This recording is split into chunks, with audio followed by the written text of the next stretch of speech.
She was 8 months pregnant when her husband's mistress landed a slap on her face right there in the courtroom. The events that followed would unearth a murder, reveal that her true father was the presiding judge, and bring a millionaire's empire crashing down. This is the story of Sarah Mitchell. And by the time you've heard it all, you'll understand why 20 million people called it the slap heard round the world.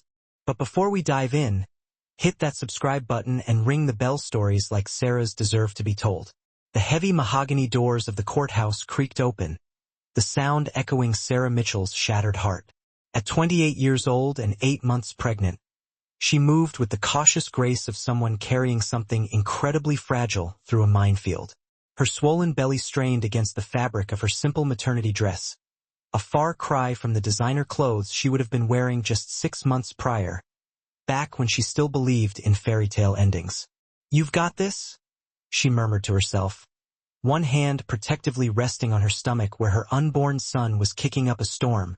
The baby always seemed to sense her anxiety, responding to her emotional state with movements that felt like tiny protests against the madness of the outside world. The courthouse corridor stretched out before her like a tunnel of judgment. Fluorescent lights buzzed overhead, casting harsh shadows that made everyone look like they were guilty of something. Sarah's footsteps echoed on the marble floors, each click of her sensible heels counting down to the confrontation she'd been dreading for weeks. She'd arrived early, hoping to find some inner peace before the divorce settlement hearing.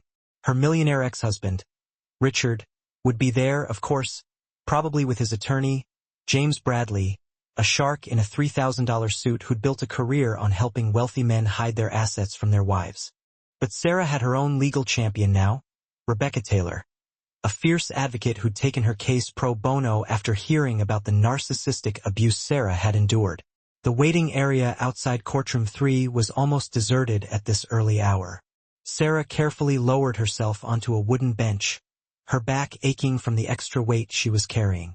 She closed her eyes and began practicing the breathing exercises Dr. Patricia Holbrook had taught her. In for 4 counts, hold for 4, out for 4. Each breath was a small act of defiance against the panic that threatened to engulf her. "You're not the naive girl who married him anymore," she reminded herself, feeling the baby shift inside her. "You're a mother now. You're strong." The transformation had been agonizing but necessary. 6 months ago, she discovered Richard's affair through a text message he'd carelessly left open on his tablet. Madison Cole, or Madison Williams, as Sarah had recently learned was her real name, wasn't just another woman. She was a predator who had targeted Richard specifically because of his wealth. And Richard had fallen for it hook, line, and sinker. Or perhaps he'd simply been looking for an excuse to discard his young wife like last season's fashion. Sarah's phone vibrated with a text from Rebecca. "On my way. Remember, you don't have to speak to them before the hearing. Stay strong." The attorney's words were meant to be comforting, but they also reminded Sarah of what was to come. This wasn't just about dividing assets or determining custody arrangements for their unborn child. This was about taking back her life from a man who'd systematically chipped away at her self-worth throughout their 3-year marriage. Young love, her mother, Helen, had called it before she passed away 2 years ago. "Be careful, sweetheart. Men like Richard don't marry women like us for love."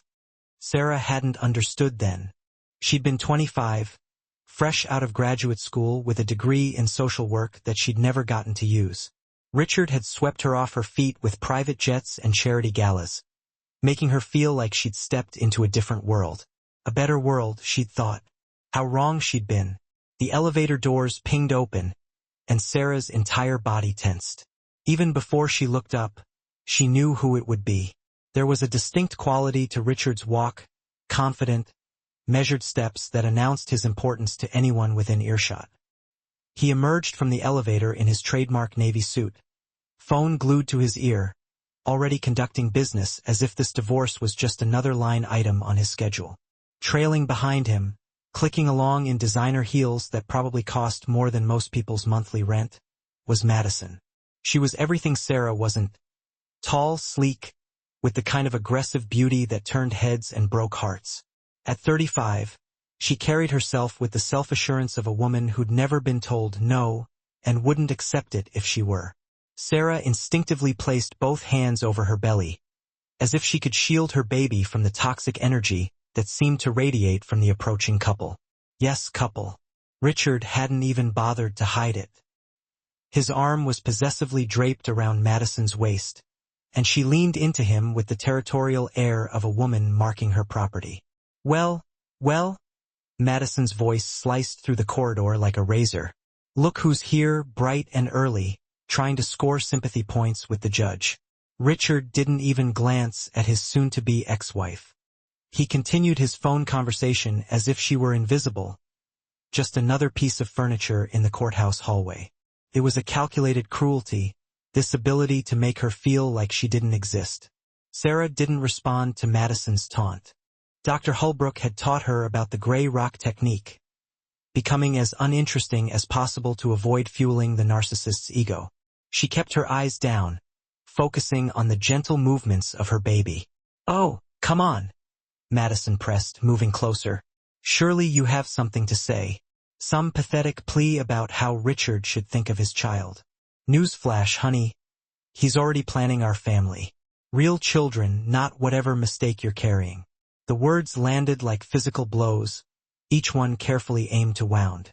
Sarah's hands trembled, but she refused to look up. She wouldn't give them the satisfaction.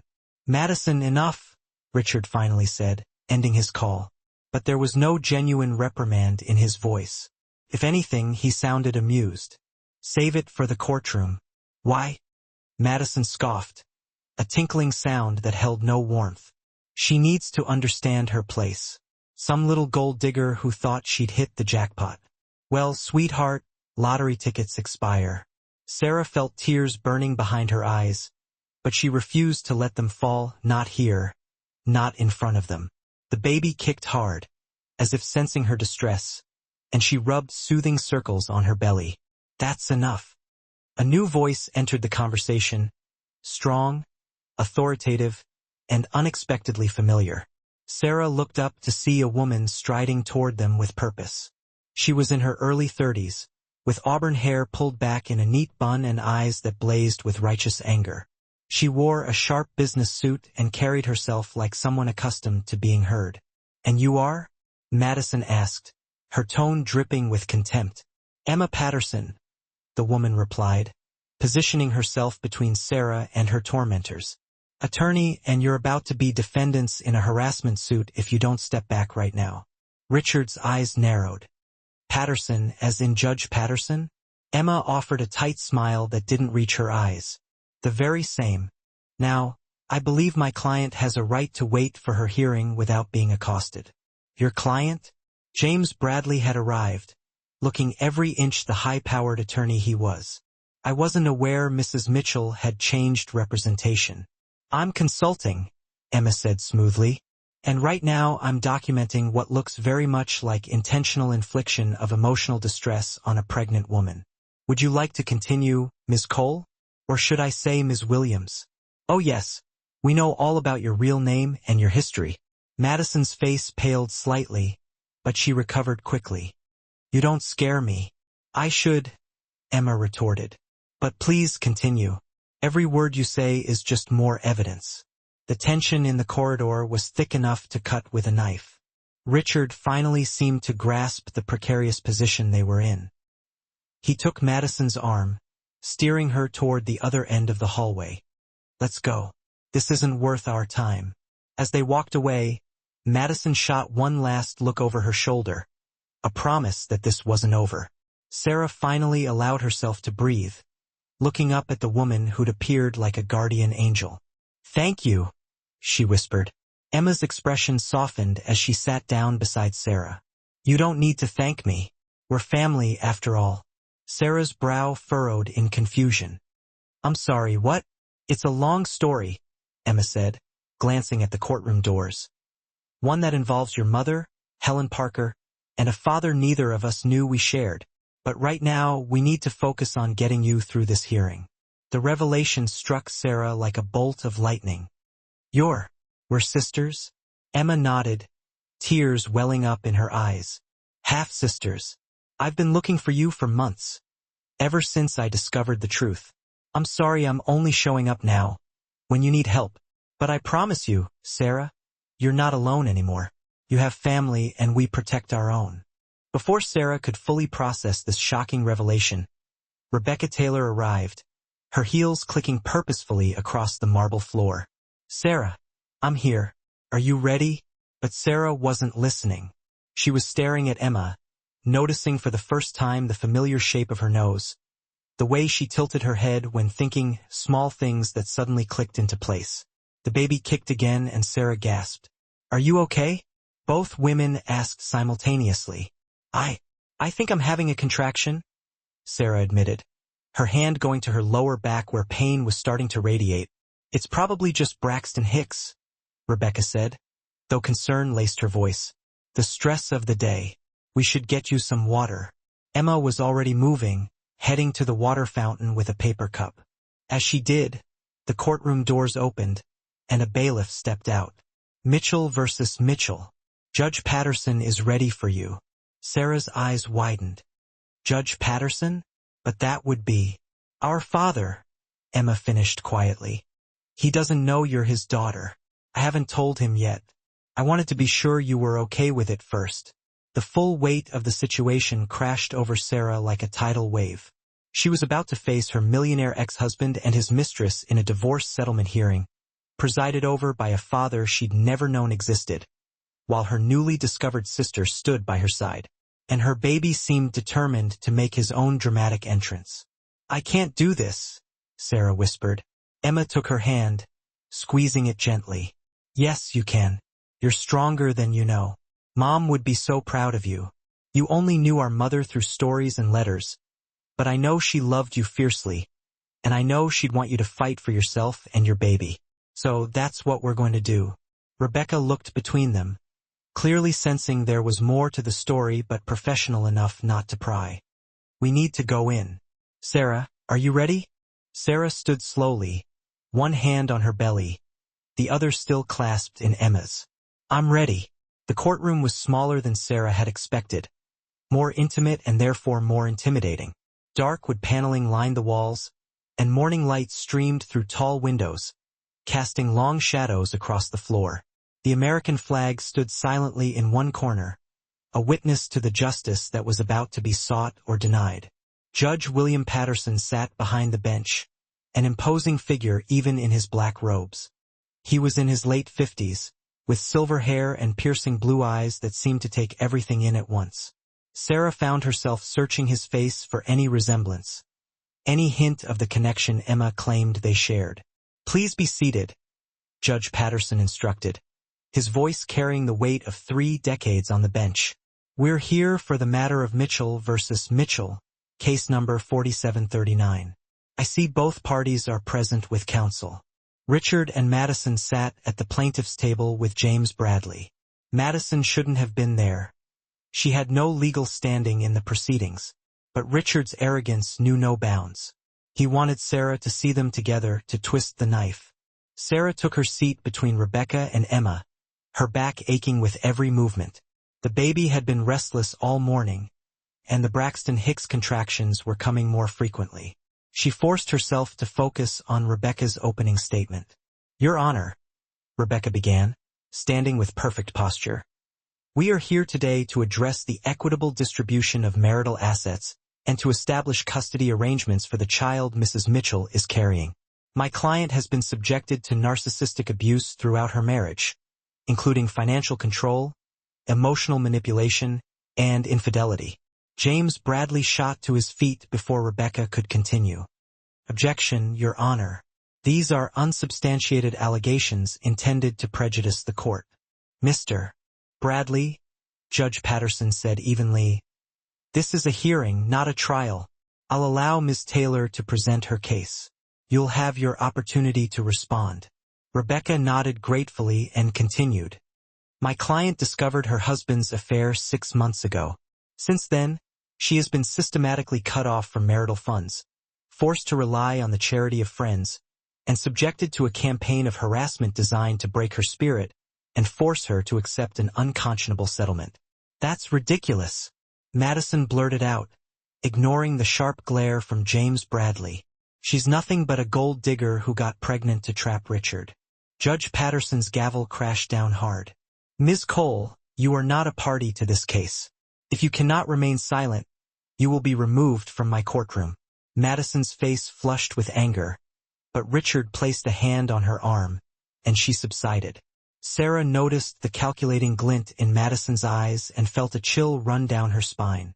This woman was dangerous, not just mean. Mr. Bradley, Judge Patterson said, please present your client's position. James Bradley stood, adjusting his tie with practiced ease. Your Honor, my client Richard Mitchell has been more than generous. He's offered Mrs. Mitchell a settlement of $250,000, which is more than fair considering the length of the marriage and her limited contribution to the marital assets. Limited contribution? Rebecca's voice was sharp. Mrs. Mitchell gave up her career to support her husband's business endeavors. She hosted his events, managed his household, and provided the stable home life that allowed him to build his fortune. She was a housewife, Bradley countered dismissively. Hardly a challenging role.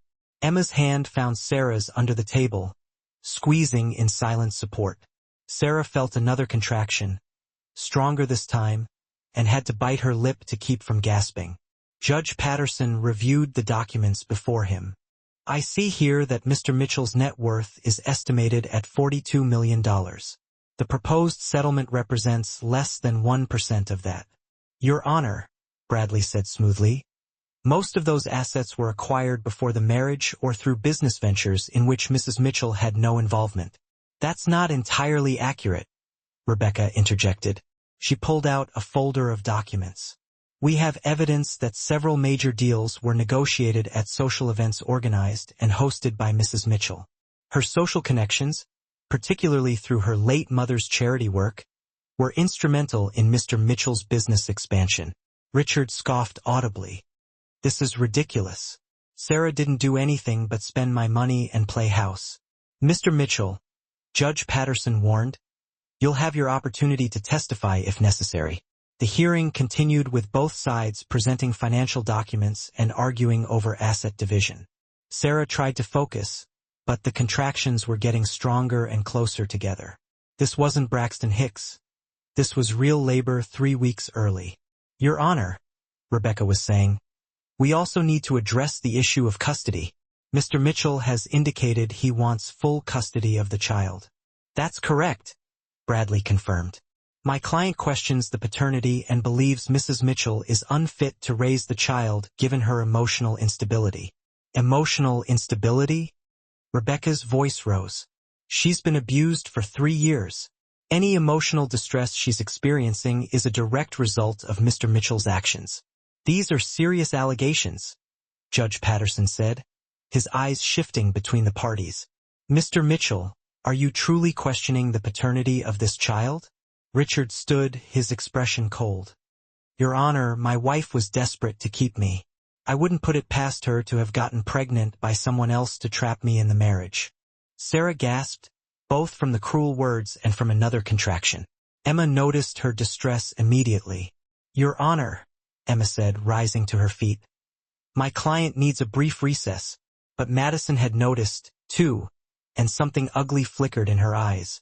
She stood abruptly, shaking off Richard's restraining hand. Oh, please, Madison said loudly. She's faking it for sympathy, just like she's been faking being a victim this whole time. Miss Cole, sit down, Judge Patterson ordered. But Madison was beyond listening. She stormed around the table toward Sarah, her face contorted with rage. You pathetic little nobody. You think you can take Richard's money? You think that baby will keep him tied to you? Everything seemed to slow down. Madison raised her hand, and before anyone could react, she slapped Sarah hard across the face. The sound echoed through the courtroom like a gunshot. Sarah stumbled backward, her hands instinctively going to protect her belly. Emma caught her before she hit the ground, but the damage was done. Sarah cried out in pain as a strong contraction seized her body, and she felt a warm gush of fluid. My water! Sarah gasped. My water just broke. The courtroom erupted in chaos. Judge Patterson was on his feet, shouting for security. Rebecca was dialing 911. Emma cradled Sarah protectively, her face a mask of fury as she glared at Madison. "You assault a pregnant woman in front of a judge?" Emma's voice was dangerously quiet. "You just destroyed your own future." Madison seemed to grasp the gravity of what she'd done, her face losing all color. "I didn't mean to. She provoked me." "Security, arrest Ms. Cole for assault." Judge Patterson ordered as two officers entered the courtroom. His face was thunderous, all judicial impartiality gone. "Mr. Mitchell, control your companion." But Richard simply stood there, looking more inconvenienced than concerned. "This is all very dramatic, but surely we can continue the hearing." "Continue?" Emma whirled on him. "Your pregnant wife is in labor because your mistress assaulted her. And you want to continue?" "She's my ex-wife," Richard corrected coldly. "Or she will be soon." Sarah moaned as another contraction slammed into her. They were coming hard and fast now. "Too fast," she panted. "The baby. Something's wrong. It's too early." Judge Patterson came down from the bench, and for a fleeting moment, his professional mask slipped. He looked at Sarah with an expression of profound concern, almost paternal. "The ambulance is on its way," he said gently. Then, turning to Emma, "Take care of her." "I'm not leaving her," Emma said firmly. As the EMTs arrived and began attending to Sarah, Madison was being placed in handcuffs. "Richard, do something," she shrieked. Richard's response sent a chill through everyone in the room. "You're on your own, Madison. I don't associate with criminals." Madison's face twisted from disbelief to rage. "You bastard. I did everything for you. I got rid of your second wife the same way. Remember, you promised me." "Shut up," Richard roared. But it was too late. Judge Patterson's voice cut through the pandemonium. "Detective Roberts, I believe we need to expand this investigation. Mr. Bradley, advise your client not to leave town." Detective Michelle Roberts, who'd been observing from the gallery, stepped forward. "Already on it, Your Honor." As the EMTs prepared to transport Sarah, she clutched Emma's hand. "Don't leave me. Please, I'm scared." "I'm not going anywhere," Emma promised. "We're family, remember?" Judge Patterson watched the scene, his expression unreadable. "Ms. Patterson, accompany your client to the hospital. This hearing is postponed indefinitely." "And Mr. Mitchell?" he said, turning to Richard with barely concealed disgust. "You might want to hire a criminal attorney. You're going to need one." As Sarah was wheeled out, she heard Madison screaming from the hallway where she was being arrested. "This isn't over. You can't do this to me. I know things. I know everything." The last thing Sarah saw before the ambulance doors closed was Emma's fierce, protective face. And behind her, Judge Patterson stood in the courthouse entrance, his judicial robes billowing in the wind, watching them leave with an expression of deep sorrow. The hospital room smelled of antiseptic and fear. Sarah gripped the bed rails as another contraction ripped through her body, her knuckles white from the effort not to scream. The monitors beeped rhythmically, tracking her baby's heart rate, which the nurses kept checking with increasingly worried expressions. "You're doing great," Emma said, dabbing Sarah's forehead with a cool cloth. She hadn't left Sarah's side since they'd arrived 2 hours earlier. "Just breathe through it." "It's too early," Sarah panted. "He's not ready." "I'm not ready."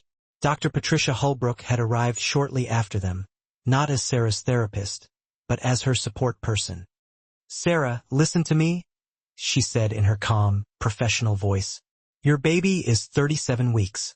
That's considered full term. He's ready and so are you." Another contraction hit, and Sarah cried out. The pain was unlike anything she'd imagined. Not just physical, but emotional. Everything was happening too fast, the assault, the revelation about Emma, the labor. Her mind couldn't process it all. "Where's Rebecca?" Sarah asked between contractions. "She's handling things at the courthouse," Emma replied. "Madison's being formally charged, and there's a lot of paperwork. She said to tell you not to worry about anything except having this baby." A nurse came in to check Sarah's dilation. 7 centimeters, she announced. You're progressing quickly. The doctor will be in soon. As the nurse left, Sarah grabbed Emma's hand. Tell me about our father. Tell me about Judge Patterson. Emma hesitated. Are you sure you want to do this now? I need something to focus on besides the pain. Please. Emma sat on the edge of the bed, still holding Sarah's hand. Our mother, Helen, had a brief relationship with William Patterson before she married your father. She was young, working as a court reporter. He was a young attorney, brilliant and ambitious. They fell in love, but his family didn't approve. She wasn't from the right social class. Sarah listened, trying to picture her mother as a young woman in love. Helen had never spoken of any man before Sarah's father. She left without telling him she was pregnant, Emma continued. She moved to another state, had me, and raised me alone for 5 years. Then she met your father, David Parker. They married, and she had you. I think she wanted to give us both the family she never had. But why didn't she tell me about you? Sarah asked, then tensed as another contraction began. Emma helped her breathe through it before answering. Your father didn't want me. He tolerated my presence but made it clear I wasn't his daughter. When they divorced, I was 12 and you were 7. The custody agreement only gave our mother part-time custody of me, and your father got primary custody of you. He didn't want us to have contact. That's why I barely remember you, Sarah whispered. Mom would. Sometimes she'd mention an older sister, but Dad always said she was confused. She wasn't confused. She was heartbroken. She constantly wrote me letters about you, about how smart and kind you were. She saved every picture, every report card. When she passed away, she left me a box full of memories of you.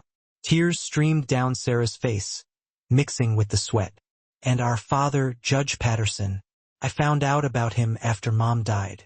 She left me a letter explaining everything. I reached out to him 6 months ago. He was shocked but accepted me immediately. He's been trying to make up for lost time. Does he know about me? Emma shook her head. I wanted to tell him, but then I found out about your situation with Richard. I thought you had enough to deal with. I was planning to tell you both after the divorce was finalized. The door opened, and a doctor entered, but it wasn't the obstetrician Sarah expected.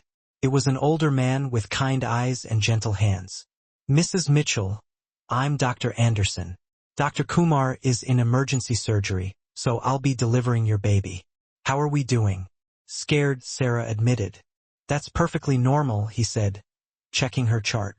I understand you've had quite a traumatic day, but your baby's heart rate is strong, and you're progressing well. We're going to take excellent care of both of you. As he examined her, Sarah's phone buzzed with a text. Emma checked it and gasped. What is it? Sarah asked. It's from Rebecca. Madison's talking. She's confessing to everything, including... Emma trailed off. Including what? Including what happened to Richard's second wife. Sarah. She pushed her down the stairs when she was pregnant. The baby died, and the wife committed suicide. Madison and Richard covered it up. Sarah felt sick. Oh my God. He knew. He knew what she was capable of, and he brought her near me. Don't think about that now, Dr. Holbrook interjected. Focus on your breathing. Focus on your baby. But Sarah couldn't stop thinking about it.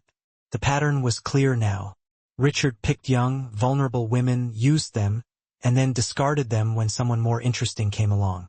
And Madison had been his willing accomplice, eliminating obstacles. I could have been next, Sarah whispered. But you weren't, Emma said firmly. You're here. You're safe. And you're about to bring a beautiful baby into the world. Another contraction hit. This one so strong that Sarah screamed. Dr. Anderson checked her again. 10 centimeters. It's time to push. The next hour was a blur of pain and effort. Sarah pushed with everything she had, Emma holding one leg and a nurse holding the other.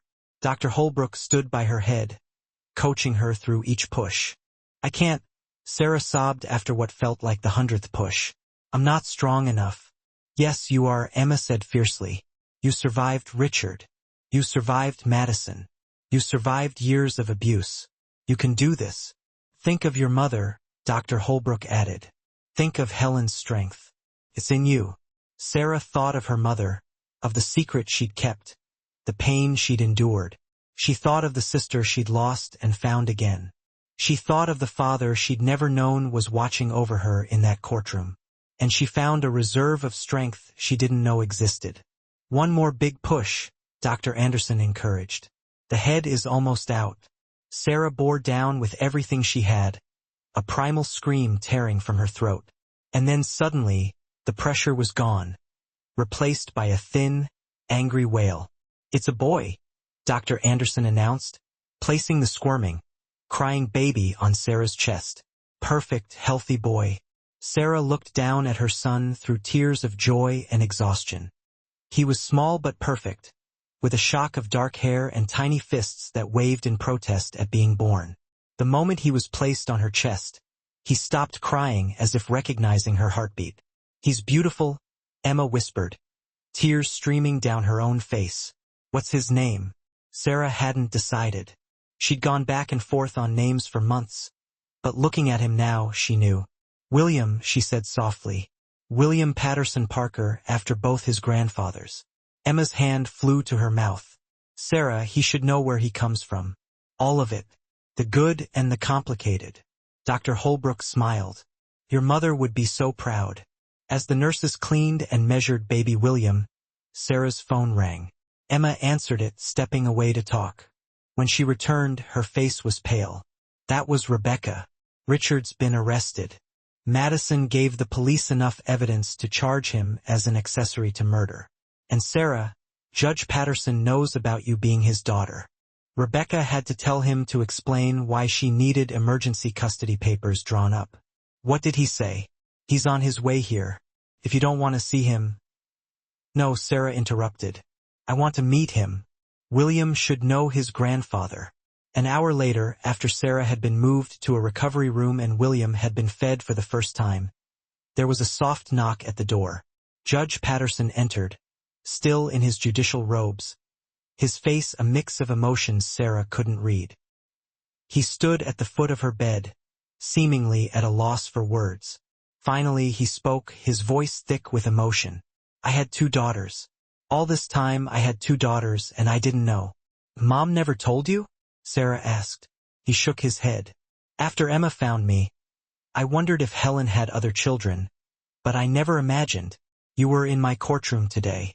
My daughter was being hurt in front of me, and I didn't know. You protected me anyway," Sarah pointed out, "even without knowing." "May I?" He gestured toward the baby. Sarah nodded, and Emma carefully placed William in his grandfather's arms. Judge Patterson looked down at his grandson with wonder. "He's named after you," Sarah said quietly, "and my adoptive father. I want him to know his whole family history." "Helen would have loved this," Judge Patterson said, his voice breaking. "She always wanted our families to be together." "We are now," Emma said, putting an arm around Sarah. "Maybe not in the way she imagined, but we're here."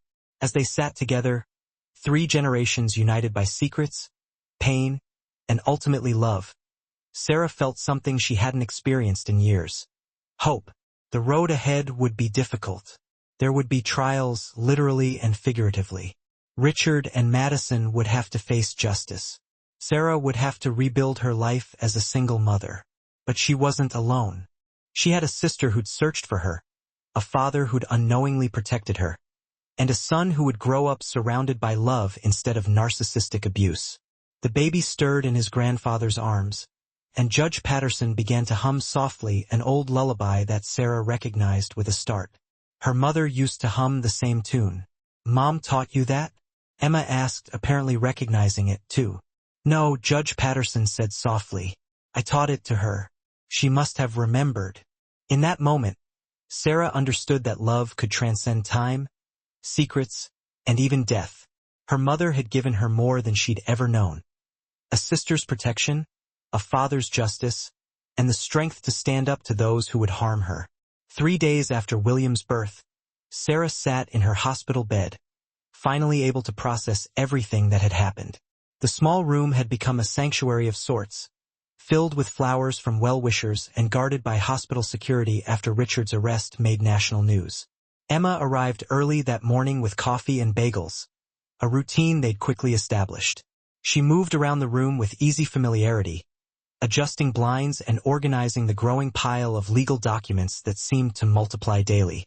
The media is calling it the slap heard around the world, Emma said, showing Sarah her phone. The video has gone viral. 20 million views and counting. Sarah winced. There's video from a courthouse security camera. It's actually helping our case. The public is completely on your side. Madison attacking a pregnant woman in court. Even Richard's PR team can't spin that.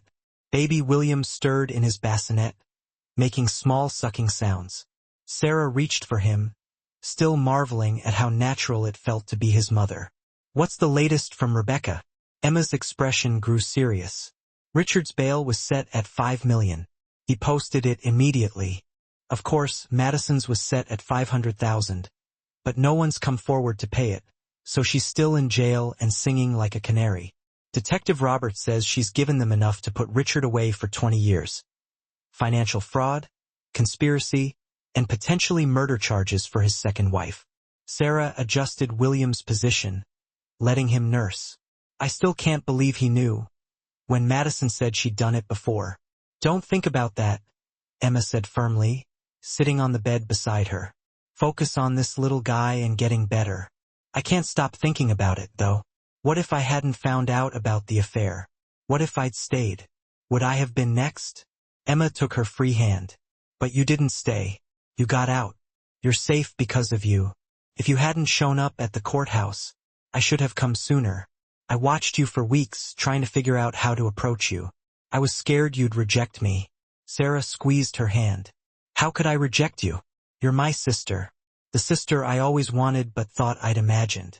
They sat in comfortable silence for a moment, watching William nurse. Then Emma spoke again, her voice tentative. Can I tell you something about why I became a lawyer? Sarah nodded, sensing this was important. When I was 15, I was in an abusive relationship, Emma began. He was older, 18. Everyone thought he was perfect. Good grades, star athlete, charming. But behind closed doors, he was controlling, manipulative. He isolated me from friends, monitored my phone, told me I was nothing without him. Sarah's heart ached for her sister. Emma. It went on for a year before Mom found out. She'd been suspicious, but I was good at hiding the bruises. When she finally saw them, she didn't hesitate. She marched down to the police station and filed charges. Then she found me the best therapist and lawyer she could afford. What happened to him? He pled down to a misdemeanor and got probation. But Mom made sure everyone knew what he'd done. She protected me fiercely, even when I was angry at her for ruining my life. As I called it then, Emma's eyes were distant, lost in memory. She told me something I'll never forget. She said, "Women have to protect each other because the world won't do it for us. We're each other's safety net." That sounds like Mom, Sarah said softly. She talked about you constantly during that time, about how she wished you could know me, support me. She said sisters were supposed to face these things together. And now we are, Sarah said, just 20 years late. Emma laughed, wiping tears from her eyes. Better late than never. There was a knock at the door, and Rebecca Taylor entered, looking every inch the powerful attorney, despite having clearly pulled an all-nighter. "Good morning, ladies. How's our little warrior?" She smiled at William, who had finished nursing and was now sleeping contentedly. "Perfect," Sarah said. "What's the news?" Rebecca's smile turned predatory. "Oh, I have such good news. Richard's assets have been frozen pending the criminal investigation. The forensic accountants found hidden accounts worth millions that he didn't disclose. We're talking massive financial fraud. What does that mean for the divorce? It means you're getting everything you deserve and more. But that's not even the best part." Rebecca pulled out her tablet. Madison's confession included details about Richard's business practices. Apparently, he's been using his company to launder money for some very unsavory people. Sarah's eyes widened. Money laundering? The FBI is now involved. Richard Mitchell is going down, and he's going down hard. Emma whistled low. He really thought he was untouchable. Men like him always do, Rebecca said, until they face women who refuse to be victims.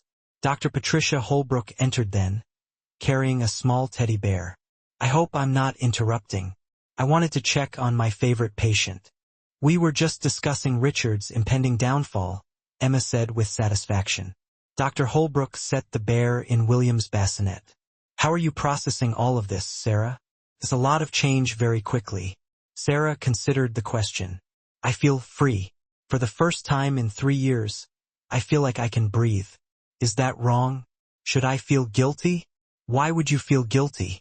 Dr. Holbrook asked. Because I loved him once, or I thought I did, and now his life is destroyed. He destroyed his own life, Rebecca said firmly. You just stopped letting him destroy yours. She's right, Dr. Holbrook agreed. What you're feeling is completely normal.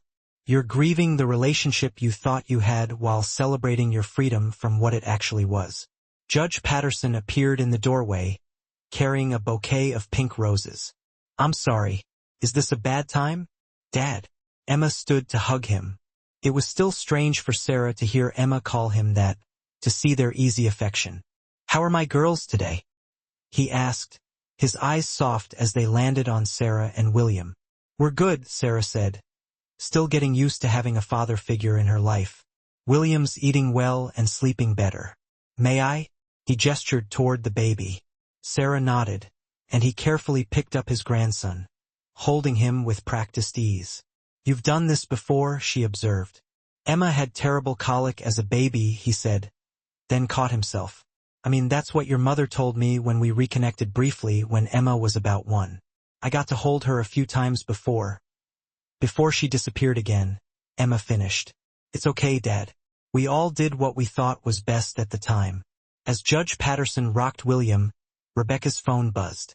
She checked it and gasped. What now? Sarah asked, almost afraid to know. Madison's lawyer just contacted me. She wants to make a deal. Full testimony against Richard in exchange for a reduced sentence? What kind of testimony? Emma asked. Everything. Every crime, every affair, every financial manipulation. She has recordings. Sarah. She secretly recorded Richard for years as insurance. The room fell silent as they absorbed this information. She was planning to blackmail him, Sarah said slowly. That's why she was so confident. Exactly.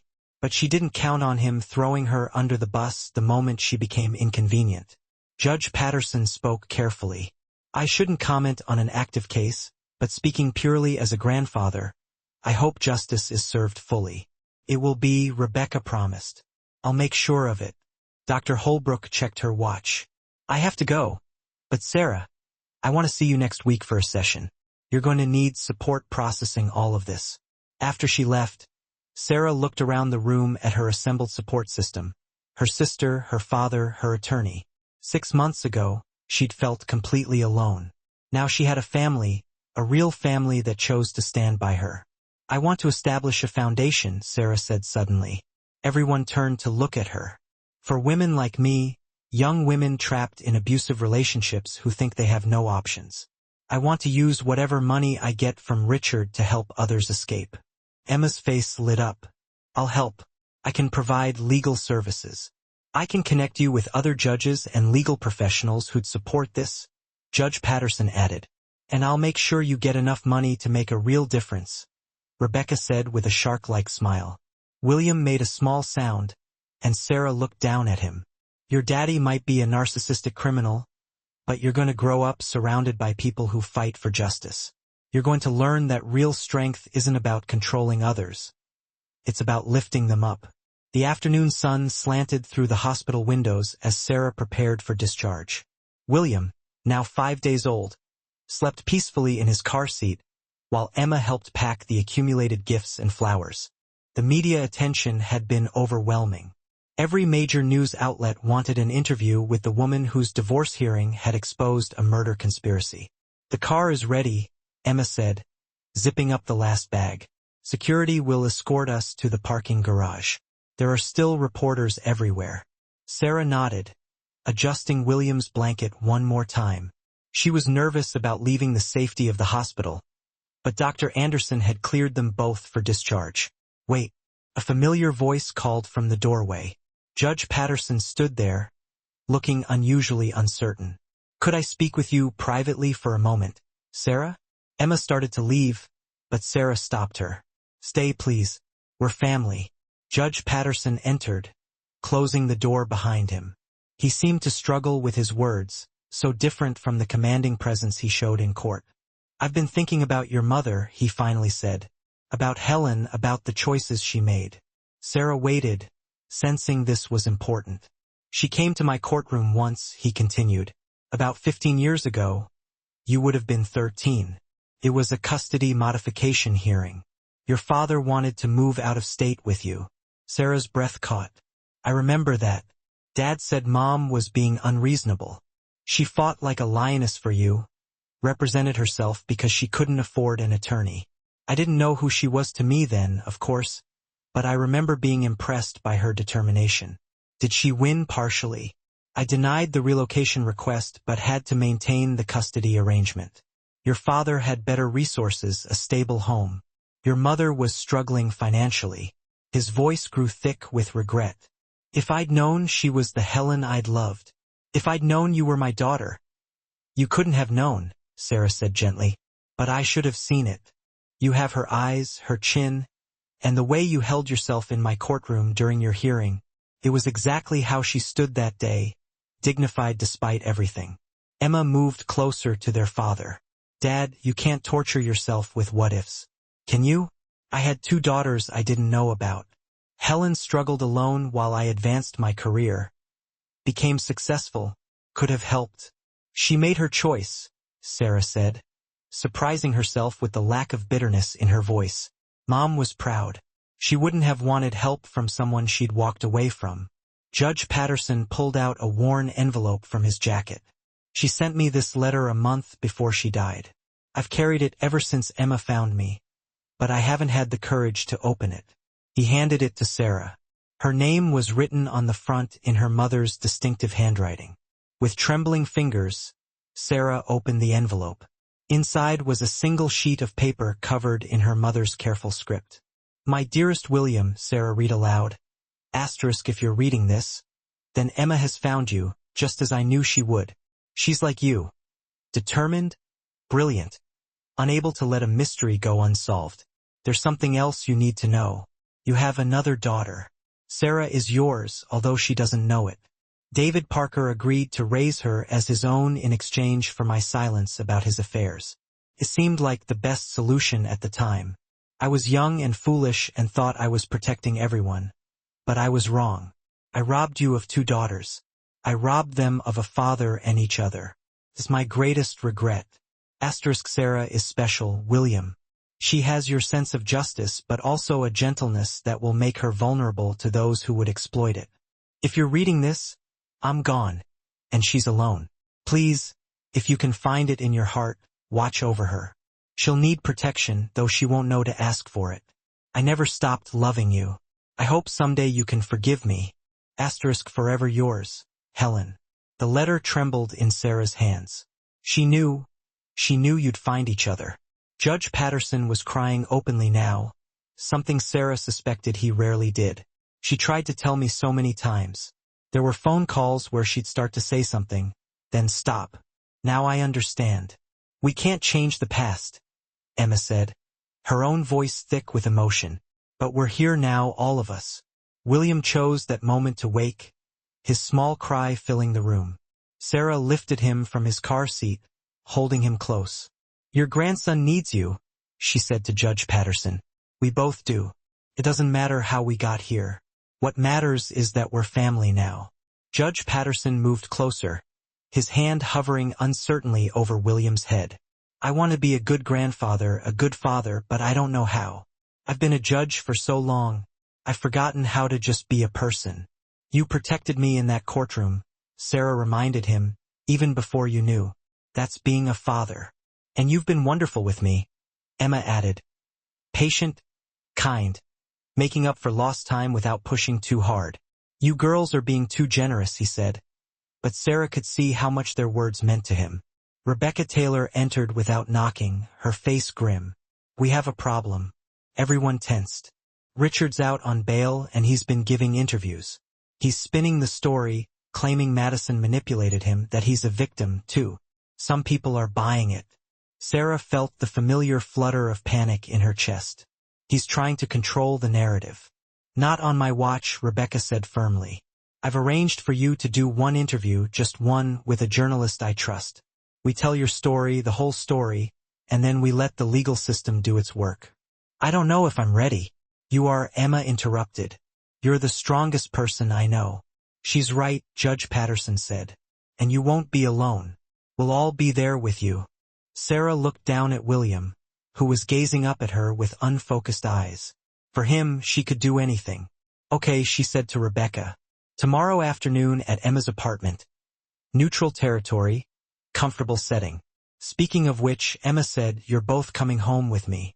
I have plenty of room, and you shouldn't be alone. Sarah started to protest, but Emma cut her off. Mom would haunt me if I let you go anywhere else. Besides, William needs to know his aunt's place. It's going to be his second home. As they prepared to leave, Detective Michelle Roberts arrived. Mrs. Mitchell, I'm sorry to bother you, but I have news. Good or bad? Sarah asked wearily. Both. Madison's agreed to testify. She's given us everything. Documents, recordings, even video.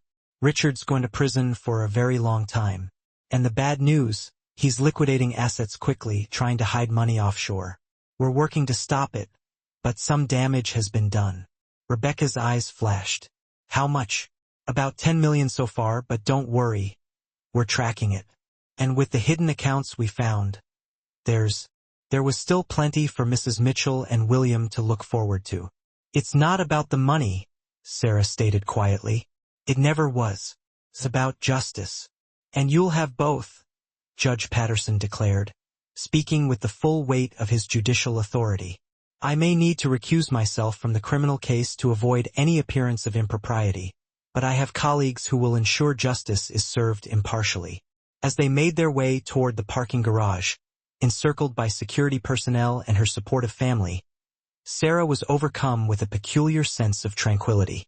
The man she had chosen to marry had proven to be a complete monster, a cruel and manipulative individual. However, from the wreckage of that failed relationship, she had unexpectedly gained so much more than she had lost. Thank you, she expressed to Emma as they arrived at the car. For what? For finding me when I was lost? For being not just my friend, but my sister? For never giving up on me, even when I had given up on myself. Emma embraced her tenderly, being mindful of William nestled between them. Family doesn't give up on each other. Mom taught us that valuable lesson. Judge Patterson placed the bags into the trunk, appearing more like an ordinary, doting grandfather than a distinguished jurist. Helen would be so proud, he said softly, a touch of emotion in his voice. Of both of you. Emma's apartment turned out to be a pleasant surprise. It was surprisingly spacious, with a modern design, but still managed to feel warm and inviting, with photographs adorning nearly every surface. Sarah was touched to discover that many of the photographs were of her. Pictures that Emma had carefully collected or that their mother had thoughtfully sent over the years. It was like seeing my life through someone else's eyes, through a lens of love and connection that I had never truly appreciated before. This is from your high school graduation, Emma pointed out, gesturing toward one particular photo. Mom was so proud that day. She cried for hours afterward. She was so overcome with emotion. Sarah gently traced the image with her fingertip, feeling a pang of bittersweet nostalgia.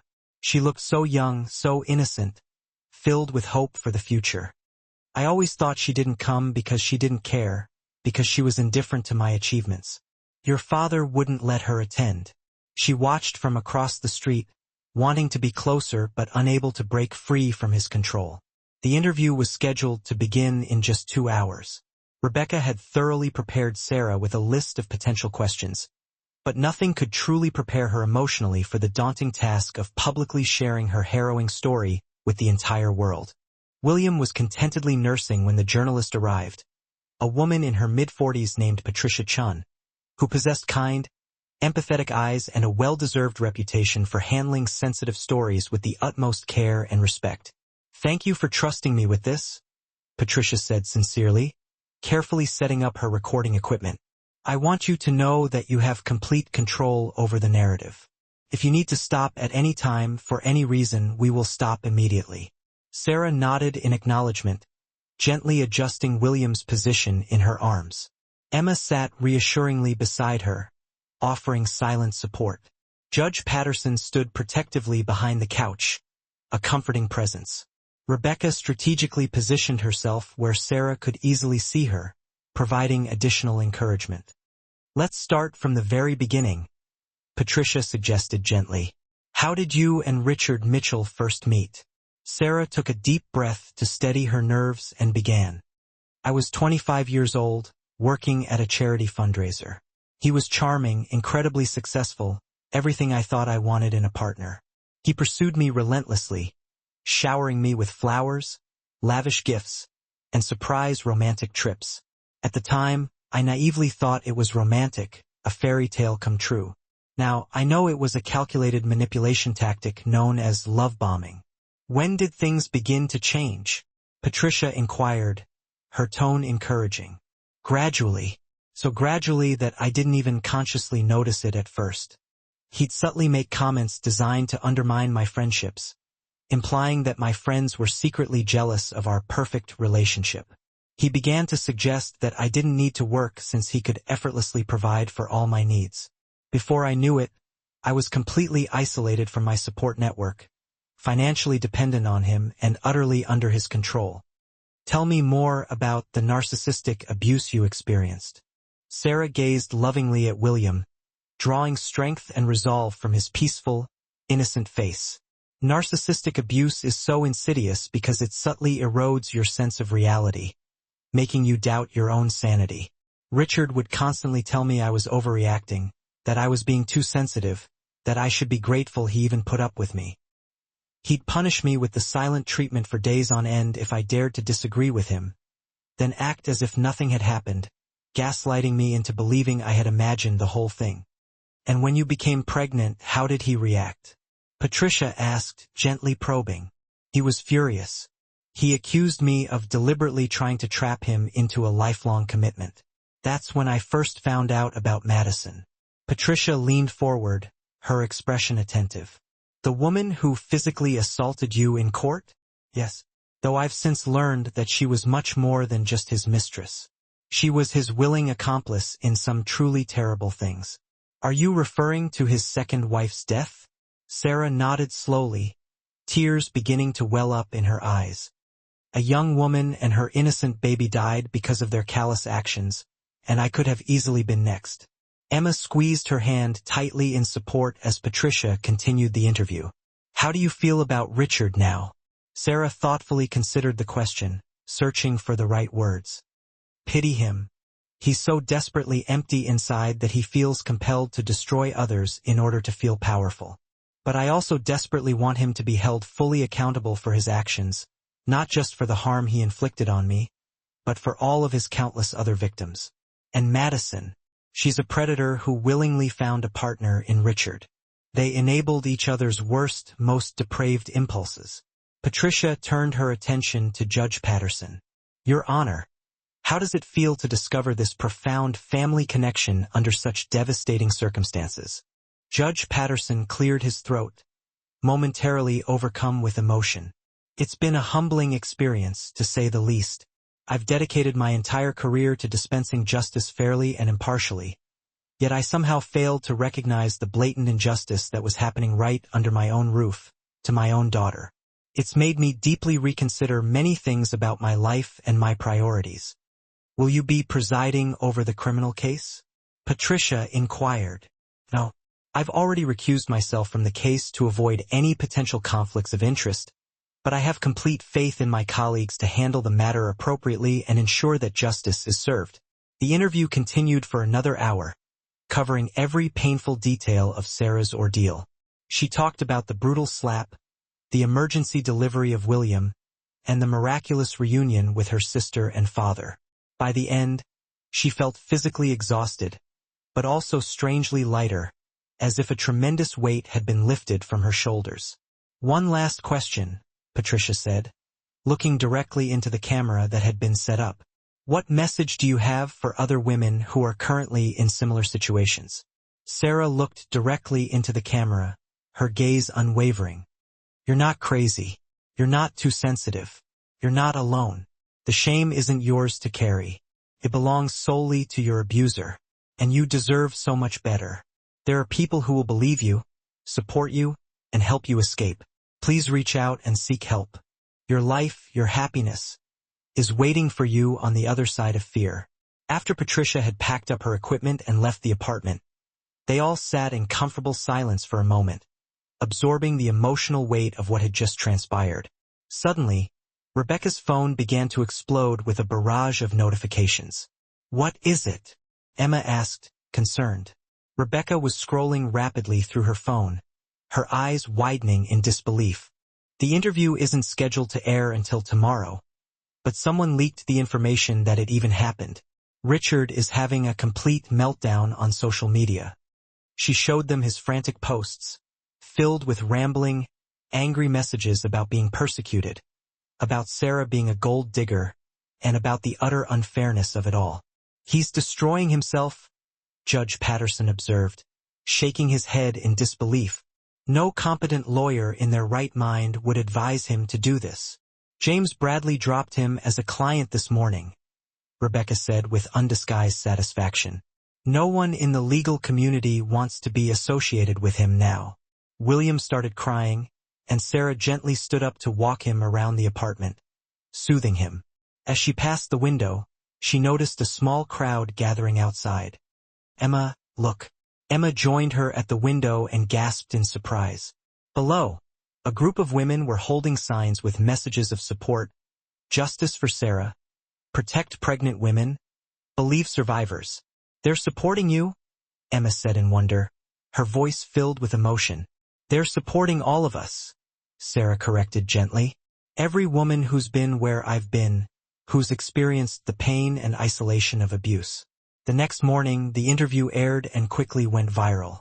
Within hours, it had been viewed millions of times, sparking a global conversation about narcissistic abuse and domestic violence.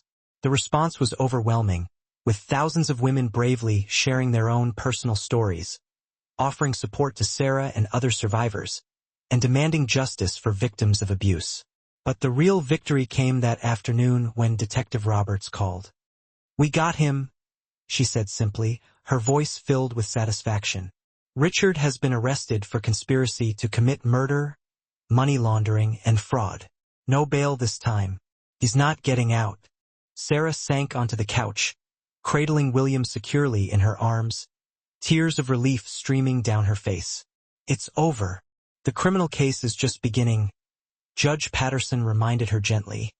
But yes, he's going away for a very long time. After she hung up the phone, Sarah looked at her assembled family, her heart overflowing with gratitude. I want to go to the courthouse. Why? Emma asked, surprised. To see him arrested. To look him in the eye one last time and reclaim my power. Judge Patterson stood up resolutely. Then we'll go together as a family. The courthouse was swarming with media and supporters, all eager to witness the downfall of Richard Mitchell. As their car pulled up, the crowd respectfully parted, allowing them to pass. Women reached out to gently touch Sarah, offering words of encouragement and solidarity. Inside, they found a discreet spot where they could observe Richard being brought in. He was in handcuffs, his expensive suit noticeably wrinkled and disheveled, his face gaunt and haggard. When he spotted Sarah, he lunged toward her in a rage, but the officers swiftly restrained him. You did this, he shouted, his voice filled with venom. You ruined everything. Sarah stepped forward, holding William securely in her arms, with Emma and Judge Patterson standing protectively by her side. No, Richard, you did this. Every choice you made, every act of cruelty, every crime you committed, that was all you. You're nothing without me. You were nobody before me, and you'll be nobody after. Sarah smiled then, a genuine, heartfelt smile that seemed to genuinely confuse and disorient him. You're wrong. I was somebody before you tried to break me, and I'm definitely somebody now. I'm a survivor, a mother, a sister, a daughter. I'm finally free. As the officers dragged him away, still ranting and raving, Sarah turned to her family. "Let's go home." Outside, the crowd had grown significantly larger, their numbers swelling with each passing moment. Someone started clapping, and then another, until the sound was a thunderous wave of applause and cheers. Sarah stood on the courthouse steps, the very same steps where her life had been irrevocably changed just days ago, and raised her hand in acknowledgement, her heart overflowing with gratitude. "Sarah, Sarah, Sarah!" the crowd chanted in unison, their voices echoing through the city streets. "You've become a symbol," Emma whispered in her ear, her eyes shining with pride. "Then I better be worthy of it," Sarah replied, a newfound sense of purpose filling her heart. Rebecca appeared beside them, her expression serious. "The foundation paperwork is ready whenever you are, and Sarah Madison wants to meet with you." Sarah's stomach dropped at the mention of Madison's name. "Why?" "She says she has something important to tell you. Something about your mother." The meeting with Madison was scheduled for the following week at the county jail. Sarah had agonized over whether to go, weighing the potential risks against the possibility of gaining new insights into her past. Ultimately, the mention of her mother had made the decision for her. Emma insisted on accompanying her, refusing to let Sarah face Madison alone. Rebecca arranged for additional security measures to ensure their safety. Madison looked strikingly different in her drab orange jumpsuit, appearing smaller and more vulnerable without her designer clothes and carefully applied makeup. Her eyes, however, remained sharp and calculating, betraying her cunning nature. "Thank you for coming," Madison said, her voice noticeably lacking its usual venom. "You have 5 minutes," Sarah replied coldly, her voice steely. Madison laughed bitterly, a hollow, mirthless sound. "Still so proper. That's what Richard liked about you at first. You know, the perfect little wife who would never challenge him. 4 minutes and 40 seconds. Fine. Your mother came to see me 2 years ago." Sarah's breath caught in her throat, her mind reeling. "That's impossible." She was already sick, though she hid it well. She knew about Richard and me. She'd hired a private investigator. Emma leaned forward, her eyes narrowed. "Why would she come to you? To warn me? Can you believe that? She wanted to warn me about Richard, the man she knew I was sleeping with. Said she'd seen what he'd done to his second wife, suspected what we'd done together, and didn't want another woman to die." Sarah's hands began to tremble, overwhelmed by the revelation. "My mother tried to save you." I laughed in her face, told her she was a pathetic old woman whose daughter had traded up. But she said something I'll never forget. She said, "Women like you think you're predators, but you're just another victim waiting to happen. He'll turn on you too." She was right, Emma observed quietly, her gaze fixed on Madison. Madison's face twisted in a grimace. "She left me her card, said to call if I ever needed help. I threw it away. But after Richard abandoned me in that courtroom, I remembered her words." "Why are you telling me this?" Sarah asked, her voice laced with suspicion. "Because I want you to know that your mother saw everything. She knew what Richard was, what I was, and she still tried to protect everyone, even me. That takes a kind of strength I don't understand." Madison reached into her pocket and pulled out a small key. "She gave me this, said if anything happened to her, I should give it to you. Kept it. Don't ask me why." The guard allowed Rebecca to carefully take the key and pass it to Sarah. It was a small brass key with a number engraved on it. "Safety deposit box," Rebecca said, examining the key closely. "Looks like First National Bank." Sarah stared at the key, her mind racing. Then she looked back at Madison, her eyes filled with suspicion. "Is this some kind of game?" "No game. Your mother was the only person who ever looked at me and saw a human being instead of just a threat or a tool. I owe her this much." As they left the jail, Sarah clutched the key tightly in her hand, feeling a mixture of disbelief, gratitude, and a burning desire to uncover the truth. "We need to go to the bank now." First National Bank was an old, established institution located in the heart of downtown, its interior adorned with marble floors and rich mahogany accents. The manager recognized Judge Patterson and expedited the process of accessing the safety deposit box. In the private viewing room, Sarah opened the box with shaking hands, her heart pounding in her chest. Inside were documents, photographs, and a letter addressed to her. "My dearest Sarah," the letter began, "if you're reading this, then I'm gone and you've somehow met Madison. I pray she gave you this key as I asked, though I know it's unlikely. I've been watching Richard for 2 years now. I hired investigators, gathered evidence, documented everything. I know what he is, what he's capable of. I wanted to protect you, but I knew you wouldn't believe me. You were too in love, too trusting. So I've done what I could from the shadows. The evidence in this box should help if you ever need to divorce him or press charges. There are recordings, photographs, financial documents showing his money laundering, and statements from women he's hurt before you. I also included something else, documentation of your true parentage. William Patterson is your biological father. I've included the DNA test I had done when you were a baby. I'm sorry I kept this from you, but I was young and scared and thought I was protecting everyone. Know that everything I did was out of love. You were the light of my life, my greatest achievement. Be strong, my darling girl. You have more allies than you know. All my love, Mom." Sarah sank into a chair, completely overwhelmed by the letter's revelations. Emma grabbed the documents, scanning through them quickly, her eyes widening in disbelief. "Oh my God, Sarah, this is everything. Photos of Richard meeting with known criminals. Recordings of him discussing money laundering. Evidence about his second wife's death. Your mother built an entire case against him." Judge Patterson was examining the DNA test results, his expression a mixture of shock and sorrow. She had this done 28 years ago. She knew all along and kept the proof. Rebecca was already on her phone, her fingers flying across the keyboard. "I need to get this to Detective Roberts immediately. This is a gold mine of evidence." But Sarah was engrossed in reading another letter, this one addressed to Emma. "I know you'll find Sarah eventually. You're too stubborn not to. Please protect her. She doesn't have your strength, your experience with fighting back. Be the sister I couldn't let you be. Love, Helen." Emma was crying now, clutching the letter to her chest. "She knew I'd come for you.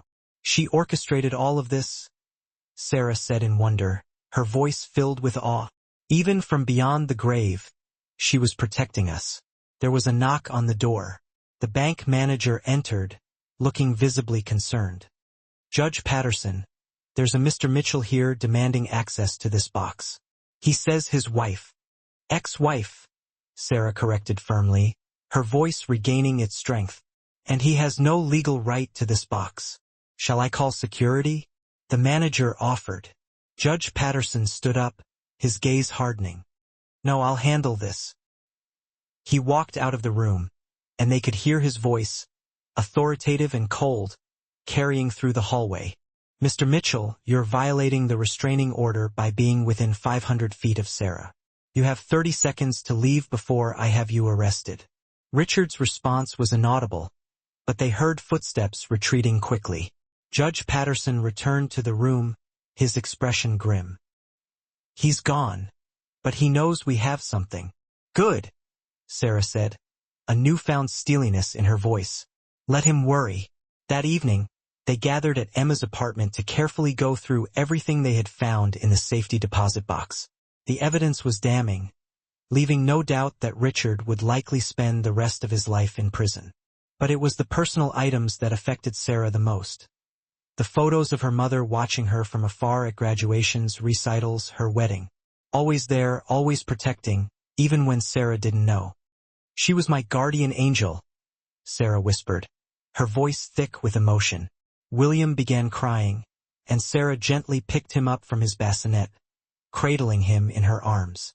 As she held him close, she felt her mother's presence somehow, a sense of approval and pride washing over her. "We should use this for the foundation," Sarah said suddenly, her eyes lighting up with inspiration. "Some of these documents detail Richard's hidden assets. Once they're seized, that money could help so many other women escape abusive situations. The Helen Parker Foundation. Emma suggested, her voice trembling with emotion. For women escaping narcissistic abuse. Perfect, Sarah agreed, her heart swelling with gratitude. Your mother's legacy of protection continuing, Judge Patterson added, his voice filled with admiration. As they planned and discussed the Foundation's future, Sarah felt a profound shift inside herself. She wasn't just a survivor anymore. She was becoming a warrior, like her mother, like Emma, dedicated to fighting for justice and protecting others from harm. The pain she had endured was transforming into purpose, fueling her determination to make a difference in the world. Her phone buzzed with a text from an unknown number. This isn't over, Sarah. You haven't won yet. Rebecca, looking at the message, said, That's Richard. He's desperate. Let him be, Sarah said, surprising even herself with her newfound calm. He can't hurt us anymore. Mom made sure of that. She looked around the room at her family, her support system, her future. Richard had tried to break her, but instead, he'd inadvertently freed her to become the strong, resilient woman she was always meant to be. 2 months later, Sarah stood outside the courthouse once again. But this time she stood tall and confident, no longer burdened by fear or shame. William, now 3 months old and thriving, was safely nestled in Emma's arms, while Judge Patterson stood protectively by her other side. The criminal trial was beginning, and she would be the star witness, ready to face her abuser and tell the truth. The media presence was even larger than before, their cameras flashing and microphones poised to capture every moment of the unfolding drama. The story had gone international, captivating audiences around the world with its themes of abuse, survival, family, and justice. A young, pregnant woman assaulted in court, discovering her long-lost family, exposing a murder. It had everything: drama, justice, family reunions, and a villain everyone loved to hate. You don't have to do this, Rebecca said for the 10th time, her voice filled with concern. Your mother's evidence is more than enough to convict him. I need to, Sarah replied resolutely. For closure, for all of his victims, for myself. Inside the courtroom, every seat was filled. Richard sat at the defense table with his new attorney, looking gaunt, defeated, and filled with barely contained rage. Madison was being tried separately and had agreed to testify against him in exchange for a reduced sentence, a decision that had undoubtedly infuriated Richard. The prosecutor, District Attorney James Morrison, was known for his meticulous preparation, his sharp intellect, and his devastating cross-examinations. He assured Sarah that with her mother's irrefutable evidence and Madison's damning testimony, a conviction was all but certain. The prosecution calls Sarah Mitchell to the stand. Sarah walked forward with a newfound sense of purpose, each step measured and confident. She had practiced this moment countless times with Dr. Holbrook, visualizing herself as strong, composed, and in control. After being sworn in, she sat down and looked directly at Richard for the first time since his arrest, her gaze unwavering. He tried to intimidate her with his stare, attempting to exert his power over her one last time, but she didn't flinch. She had broken free from his control, and nothing he could do would ever change that again. Mrs. Mitchell, Morrison began, his voice calm and professional. Please tell the court about your marriage to the defendant. Sarah spoke clearly and concisely, detailing the progression of their relationship from the initial love bombing to the gradual isolation and eventual abuse. She talked about the financial control, the constant gaslighting, and the relentless criticism that had slowly eroded her self-esteem and sense of worth. He told me I was lucky he chose me, she said, her voice trembling slightly but still filled with strength. He said no one else would ever want someone as pathetic as me. He said it so often that I actually started to believe it. When did you discover the affair? Morrison asked, guiding her through the timeline. About 6 months before the divorce hearing. I found explicit texts between him and Madison Cole, also known as Madison Williams. How did that discovery affect you? I was devastated, of course, but also strangely relieved. It gave me a tangible reason to leave, something that others would understand and validate. Leaving because of emotional abuse felt much harder to justify, even to myself. I had been so thoroughly conditioned to believe that I was overreacting, that I was imagining things, that I was simply being too sensitive. Morrison then began to introduce the overwhelming evidence against Richard: photos, recordings, financial documents, each piece painting a clear and damning picture of a calculating criminal who had used his wealth and charm to manipulate and destroy innocent lives. Mrs. Mitchell, were you aware of what happened to the defendant's second wife? Not until Madison confessed, but looking back, there were definitely signs. Richard would sometimes say things like, "You don't want to end up like Caroline." At the time, I naively thought he meant divorced. Now I know he meant dead. Richard's attorney, Paul Stevens, a young and ambitious lawyer clearly eager to make a name for himself, stood up for cross-examination. "Mrs. Mitchell, isn't it true that you married my client for his money?"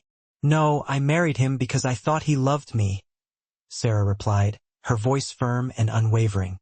"But you certainly enjoyed the lavish lifestyle his wealth provided, didn't you?" Stevens pressed, his tone insinuating. "I enjoyed sharing a life with someone I believed was my partner, my equal. The money was never what truly mattered to me. Yet, here you are seeking a significant divorce settlement." Sarah's voice grew even stronger, her eyes blazing with righteous anger. "I'm seeking what is fair after years of unpaid labor as his wife, his hostess, his emotional support. And more importantly, I'm seeking adequate financial support for our son, William, who deserves to be provided for by his biological father. A son whose paternity my client vehemently questions." Stevens countered, attempting to undermine her case. Sarah felt Emma tense in the gallery, her protective instincts kicking in, but Sarah remained calm and composed. "Richard knows that William is his son. The DNA test irrefutably confirmed it. His denial is just another desperate attempt to avoid responsibility, to shirk his obligations as a father." Stevens tried various tactics, attempting to trip her up, to rattle her composure, but Sarah had been well prepared. She answered each question honestly but carefully, never losing her cool, never giving him an opening to exploit. Finally, Morrison stood up for redirect, his expression confident. "Mrs. Mitchell, what impact has this entire experience had on your life?" Sarah paused thoughtfully, carefully considering the weight of the question.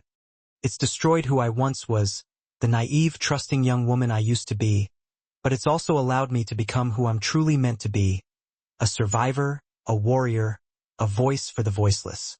I found family I never knew existed, a sister, a father, a support system that has given me strength and hope. I've discovered a resilience I never knew I possessed. And I've learned firsthand that women supporting women can overcome even the most powerful and insidious abusers." As she left the stand, she passed Madison being brought in to testify. Their eyes met briefly, and Madison nodded slightly, a silent acknowledgement of sorts, a predator acknowledging a prey who had transformed into a formidable warrior. Madison's testimony was absolutely devastating to Richard's case. She detailed every crime he had committed, every malicious plan he had hatched, every elaborate cover-up he had orchestrated. She even played secretly recorded conversations of Richard discussing the murder of his second wife and his extensive money laundering operations. She testified about his plans to destroy Sarah if she didn't comply with his demands during the divorce proceedings. He said pregnant women were easy to get rid of, Madison stated, her voice flat and devoid of emotion. One quick push down the stairs and the problem solves itself. A collective gasp rippled through the gallery as several jurors visibly recoiled, their faces pale with shock. Did he specifically discuss doing this to Sarah Mitchell? Morrison pressed, his voice intense. Yes. He said if she fought the divorce, we'd handle her just like we handled Caroline. Richard jumped up from his chair, his face contorted with rage. You lying bitch. You said you'd protect me. The judge banged his gavel repeatedly, struggling to maintain order in the courtroom. Mr. Mitchell, control yourself immediately, or you will be forcibly removed from the courtroom. She's lying. This was all her idea. She's the one who pushed Caroline. Richard shouted, his voice cracking with desperation. Madison smiled coldly, a chilling expression that sent a shiver down Sarah's spine. I have the recording of you telling me to do it, Richard. Would you like me to play it for the jury? The courtroom erupted in chaos as the judge called for order, but the damage had already been done. Richard had essentially confessed to conspiracy to commit murder in open court, sealing his own fate. During a brief recess, Sarah stood in the hallway with her family, seeking comfort and support. William was fussing, and she nursed him discreetly while Emma shielded her from the prying eyes of the media. It's almost over, Judge Patterson said, his voice filled with relief. He's finished. Detective Roberts approached them, a smile on her face. Sarah, you did amazingly up there. Your mother would be incredibly proud. She's the real hero, Sarah replied humbly. Her evidence is what's convicting him. No, Roberts disagreed gently. You're the hero, Sarah. You survived. You stood up to him, and you're helping countless other women do the same. The Helen Parker Foundation had already helped dozens of women escape abusive relationships in just 2 short months, providing them with legal assistance, safe housing, and emotional support. Emma was running the legal services arm of the foundation, while Sarah focused on providing peer support and mentoring to other survivors. Judge Patterson had recruited numerous legal professionals to volunteer their time and expertise, ensuring that women had access to the resources they needed to break free from abuse. When court resumed, Richard, against his lawyer's strenuous advice, insisted on taking the stand in his own defense. His testimony quickly devolved into a rambling mess of accusations, denials, and eventually, angry, self-incriminating confessions. Yes, I had affairs. Yes, I hid money from Sarah. But Caroline's death was an accident. Madison misunderstood what I meant. What did you mean, Mr. Mitchell? Morrison asked smoothly, seizing the opportunity to pounce. I just wanted her gone. I didn't mean for anyone to die, but someone did die.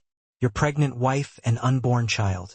Richard's face contorted in a mask of anguish and regret. That wasn't supposed to happen. Madison took it too far. So, you admit to conspiracy to commit murder? Morrison asked, his voice dripping with sarcasm. Stevens jumped to his feet, frantically objecting, but the damage was irreversible. Richard had completely implicated himself, confirming his role in the plot to harm both Caroline and Sarah. The jury deliberated for only 3 hours, a testament to the overwhelming evidence against Richard. Sarah waited anxiously in a small room with her family, her nerves stretched to the breaking point. William slept peacefully in his carrier, blissfully unaware of the momentous events unfolding around him. Whatever happens, Sarah, Emma said, squeezing her hand reassuringly. You've already won. You're free. You have William and you have us. And the foundation is helping so many other women find their own freedom. Rebecca added, your story has inspired a movement, Sarah. You've given hope to countless women who thought they were trapped forever. When the bailiff finally called them back into the courtroom, Sarah's heart pounded in her chest. She held Emma's hand tightly as the jury foreman stood to deliver the verdict. On the count of conspiracy to commit murder in the first degree, we find the defendant guilty. On the count of murder in the second degree, we find the defendant guilty. On the count of money laundering, we find the defendant guilty. The list went on and on. Guilty on all counts. Richard Mitchell would spend the rest of his life behind bars, paying the price for his heinous crimes. As the officers prepared to lead him away, Richard turned to stare at Sarah, his eyes filled with hatred and bitterness. You've ruined everything, he hissed. He spat. Sarah stood, holding William. No, Richard. I've reclaimed everything. My life, my dignity, my family. You're the one who lost everything, and you did it to yourself. As he was led away in shackles, Sarah felt a weight lift from her shoulders. It was truly over. Outside the courthouse, hundreds of supporters had gathered. They cheered as Sarah emerged, many holding signs with messages of support in solidarity. Patricia Chun was there with her camera crew. Sarah, how do you feel? Free, Sarah said simply. And grateful. Grateful for my sister who found me. My father who protected me without even knowing who I was, and my mother who protected me even after death. What's next for you? Raising my son to be a good man, growing the foundation, helping other women find their freedom. Any words for women in similar situations? Sarah looked directly into the camera. You are stronger than you know. Your abuser wants you to believe you're weak, that you need them, but it's a lie. They need you, your energy, your light, your strength. Take it back. Walk away. Run if you have to. There's a whole community waiting to catch you. That evening, they gathered at Judge Patterson's house, a beautiful colonial he'd rarely used, preferring his city apartment, but now it was filling with family. Emma had moved some things over, planning regular visits. Sarah and William had their own room for whenever they wanted to stay. I never thought I'd have this, Judge Patterson said, watching William sleep in his arms. A family, grandchildren. Helen gave me this gift even though I didn't deserve it. She forgave you, Sarah said softly. She wanted us all to be together. Emma raised her wine glass. To Helen Parker, the strongest woman we never fully knew. To Mom, Sarah agreed, raising her water. To the mother of my children, Judge Patterson added, his voice thick with emotion. As they toasted, William opened his eyes and made a happy gurgling sound as if agreeing with the sentiment. Later, Sarah stood on the porch looking at the stars. Emma joined her, wrapping an arm around her shoulders. Do you ever wonder what would have happened if Mom had lived? Emma asked. Every day. But I think she knew her time was limited. That's why she set everything in motion. The evidence, the key with Madison, even making sure you'd find me. It was as if she was playing chess while everyone else was playing checkers. Sarah laughed. A real, genuine laugh that had been absent for so long. Richard never stood a chance against her or against you. You know you're incredible, right? The way you handled everything, the foundation, raising William alone. I'm not alone, Sarah interrupted. I have you. I have Dad. I have Rebecca and Dr. Holbrook and all the women who've reached out to support me. The sisterhood, Emma said with a smile. The sisterhood, Sarah agreed. William started crying inside, and Sarah went to tend to him. As she nursed her son in the rocking chair her father had bought, she thought about the journey that had brought her here.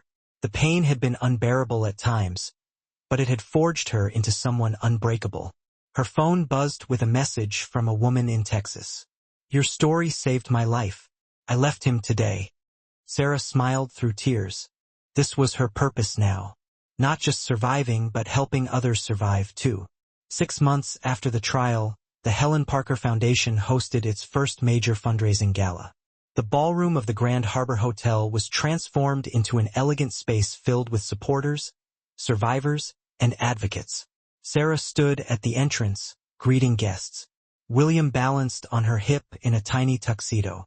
You clean up nice, Emma said, approaching in a stunning burgundy gown. You too, Sarah replied. Is Dad here yet? He's inside charming donors. Turns out judges have excellent fundraising skills. The foundation had grown exponentially. They now had a staff of 23 safe houses and had helped over 200 women escape abusive relationships. The media attention from the trial had brought donations flooding in. But more importantly, it had brought awareness. Rebecca approached with a tall woman in an elegant suit. Sarah, this is Dr. Amanda Foster. She runs a similar foundation in California and wants to discuss a partnership. As Sarah chatted with Dr. Foster, she noticed a familiar figure across the room. Detective Michelle Roberts, now retired from the force, had joined the foundation as head of security. Any problems? Sarah asked her quietly during a break in conversation. None at all, though there's someone here who wants to speak with you privately. She says she knew your mother. Intrigued, Sarah followed Roberts to a quiet corner where an elderly woman sat, her silver hair elegantly styled. Mrs. Anderson, Sarah said, recognizing her former neighbor. Hello, dear. You look wonderful. Your mother would be so proud. Thank you for coming. Mrs. Anderson pulled out an envelope. I have something for you. Helen gave this to me years ago. Told me to give it to you when you'd found your strength. I think that time is now. Sarah opened the envelope with trembling hands. Inside was a photograph of her mother holding a baby Sarah with another young woman beside her holding another baby. "That's me," Mrs. Anderson said. "And that's my daughter. We were both single mothers supporting each other. Your mother saved us, you know. My ex-husband was abusive, and Helen helped me escape. She testified in court. Let us stay with her. Even helped me get a job." Sarah stared at the photo, seeing her mother in a new light yet again. "She started helping women long before you were born," Mrs. Anderson continued. "Unofficially, quietly, but consistently. This foundation, it's not just continuing her work, it's making it official. I had no idea. She didn't want recognition, but she'd want you to know that you're not just following in her footsteps. You're walking a path she blazed." As Mrs. Anderson rejoined the party, Sarah stood holding the photograph. Her mother had been fighting this fight for decades. "Sarah," Judge Patterson appeared beside her. "It's time for your speech." The ballroom fell silent as Sarah took the podium, William now in Emma's arms in the front row. "6 months ago," Sarah began, "I was a victim. I'd been emotionally abused, financially controlled, and physically assaulted while 8 months pregnant. I thought my life was over." The audience was riveted. "But I learned something important. Rock bottom can be a foundation. The worst moment of your life can become the turning point. I was slapped in a courtroom, went into labor from trauma, and discovered my husband was involved in murder. But I also found my sister, reunited with my father, and discovered my mother had been protecting me even after her death." She paused, looking at the faces before her. Many were survivors themselves. The Helen Parker Foundation isn't just about helping women escape abuse. It's about showing them that there's life after trauma. Beautiful, purposeful, powerful life. We provide legal services, safe housing, therapy, job training, and most importantly, community. Because healing happens in connection. The room erupted in applause. Tonight, I want to announce our newest initiative, the Warrior Women Program. We're partnering with companies nationwide to provide job opportunities for survivors. Economic independence is crucial for preventing women from returning to abusive situations. More applause. Sarah saw several CEOs nodding, ready to sign on. "My mother, Helen Parker, helped women in secret for decades. Today, we do it in the open. We do it proudly, and we do it together." She raised her glass. "To the warriors among us, those who've escaped, those still fighting, and those who didn't make it. We carry your stories. We honor your struggles, and we'll never stop fighting for justice." The standing ovation was thunderous. Sarah descended from the podium into Emma's embrace. "Mom would be so proud," Emma whispered. "She's here," Sarah replied. "I can feel her." The rest of the evening was a blur of conversations, donations, and connections. By the end, they'd raised $3 million, enough to open 2 more safe houses and expand their legal services. As the evening wound down, a young woman approached Sarah hesitantly. She couldn't have been more than 22, with bruises poorly hidden by makeup. "Are you Sarah Mitchell?" she asked quietly. "I am. And you are?" "Jessica. I need help. My boyfriend, he's like your ex-husband. I saw your interview and I thought maybe." Sarah immediately shifted into advocate mode. "Jessica, you're safe here. Let me introduce you to some people who can help tonight." She brought Jessica to Michelle Roberts and Dr. Holbrook, who immediately began safety planning. Within an hour, Jessica was on her way to one of their safe houses. "Another life saved," Emma said, watching them leave. "That's why we do this," Sarah replied. Judge Patterson joined them, looking tired but satisfied. "I've been thinking," he said. "I'm going to retire from the bench." Both daughters turned to him in surprise. "Dad, no," Emma protested. "You love being a judge. I love justice more, and I can do more good working with the foundation full-time. Besides, I want to spend time with my grandson, be the father I couldn't be before." Sarah hugged him tightly. "We'd be honored to have you." As they prepared to leave, Sarah received a text from an unknown number. Her blood ran cold. It was similar to Richard's threatening messages from months ago. But when she opened it, she gasped. "Thank you for saving my life, Madison." She showed it to Emma, who frowned. "Do you think it's real?" "I don't know. But if even Madison can recognize what we're doing, then we're really making a difference." They left the hotel together, a family forged by secrets and strengthened by truth. William slept peacefully in his car seat, unaware of the legacy he'd been born into. As they drove home, Sarah thought about the future. William would grow up knowing his worth wasn't determined by wealth or power, but by how he treated others. He'd be raised by a village of strong women and good men who understood that real strength meant lifting others up. 1 year later, Sarah stood in the same courtroom where her life had changed forever. But this time, she was there as an advocate, supporting another woman through her divorce from an abusive husband. The courtroom had been renovated, but Sarah could still see the spot where Madison had slapped her, where her water had broken, where she'd first seen her father without knowing who he was. "You okay?" Emma whispered beside her. "Just remembering. It's different now." "You're different." Sarah nodded. She was different, stronger, more confident, with a purpose that drove her every day. The case proceeded smoothly. The woman's husband reminded Sarah of Richard, charming on the surface, vicious underneath. But this woman had the foundation's full support from day one. She wouldn't suffer in silence for years like Sarah had.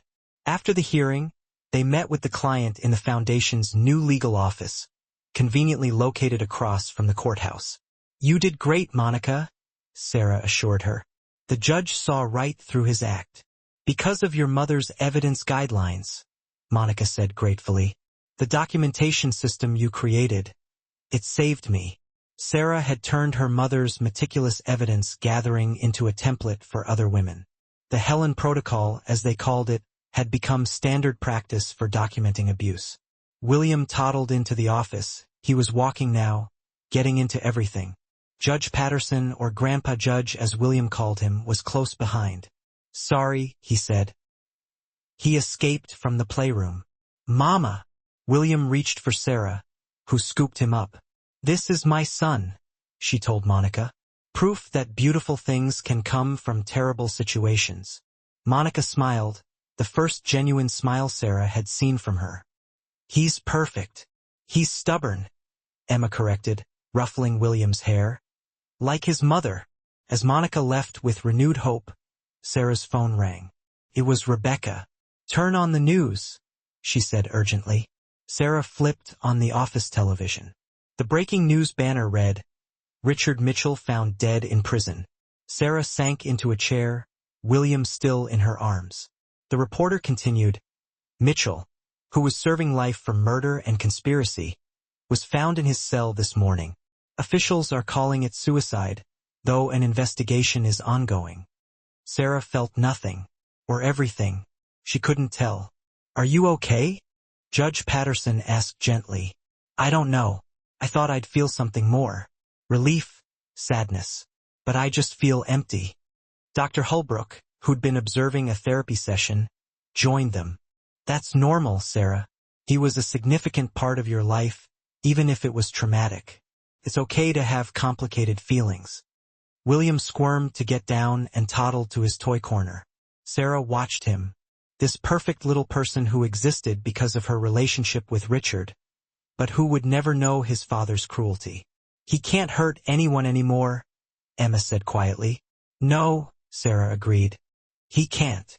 The news continued. Madison had been transferred to a psychiatric facility after multiple suicide attempts. She'd apparently had a complete breakdown, haunted by the ghosts of her victims. "I pity her," Sarah said, surprising herself. "She's living in a hell of her own making." That evening, they held an emergency board meeting for the foundation. The media would want statements, and they needed to be prepared. "We express condolences to any who mourn him," Sarah said carefully to the assembled board. "But our focus remains on supporting survivors and preventing future tragedies." "Well said," Judge Patterson agreed. After the meeting, Sarah walked through the foundation's main office. The walls were covered with photos and thank you letters from women they'd helped, over 300 now, with more reaching out every day. She stopped at a new addition, a portrait of Helen Parker painted by one of the survivors who'd rediscovered her artistic talents after escaping abuse. "Hi, Mom," Sarah said softly. "Richard's gone. It's really over." Emma joined her. "You know what today is?" Sarah thought. "Tuesday. It's the anniversary. 2 years since the slap." Sarah laughed, a sound that would have seemed impossible 2 years ago. "The slap that changed everything." "The slap heard around the world," Emma corrected, "though I prefer to think of it as the day our family truly found each other." William toddled over, clutching a picture book. "Story, Mama." Sarah picked him up. "What story would you like?" "Dragon story. The one where the princess saves herself from the dragon."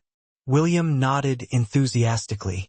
As Sarah read to her son, surrounded by her chosen family in the foundation built on her mother's legacy, she realized something profound. She'd won. Not just survived, but actually won. Richard had tried to diminish her. Madison had tried to destroy her. And society had tried to silence her.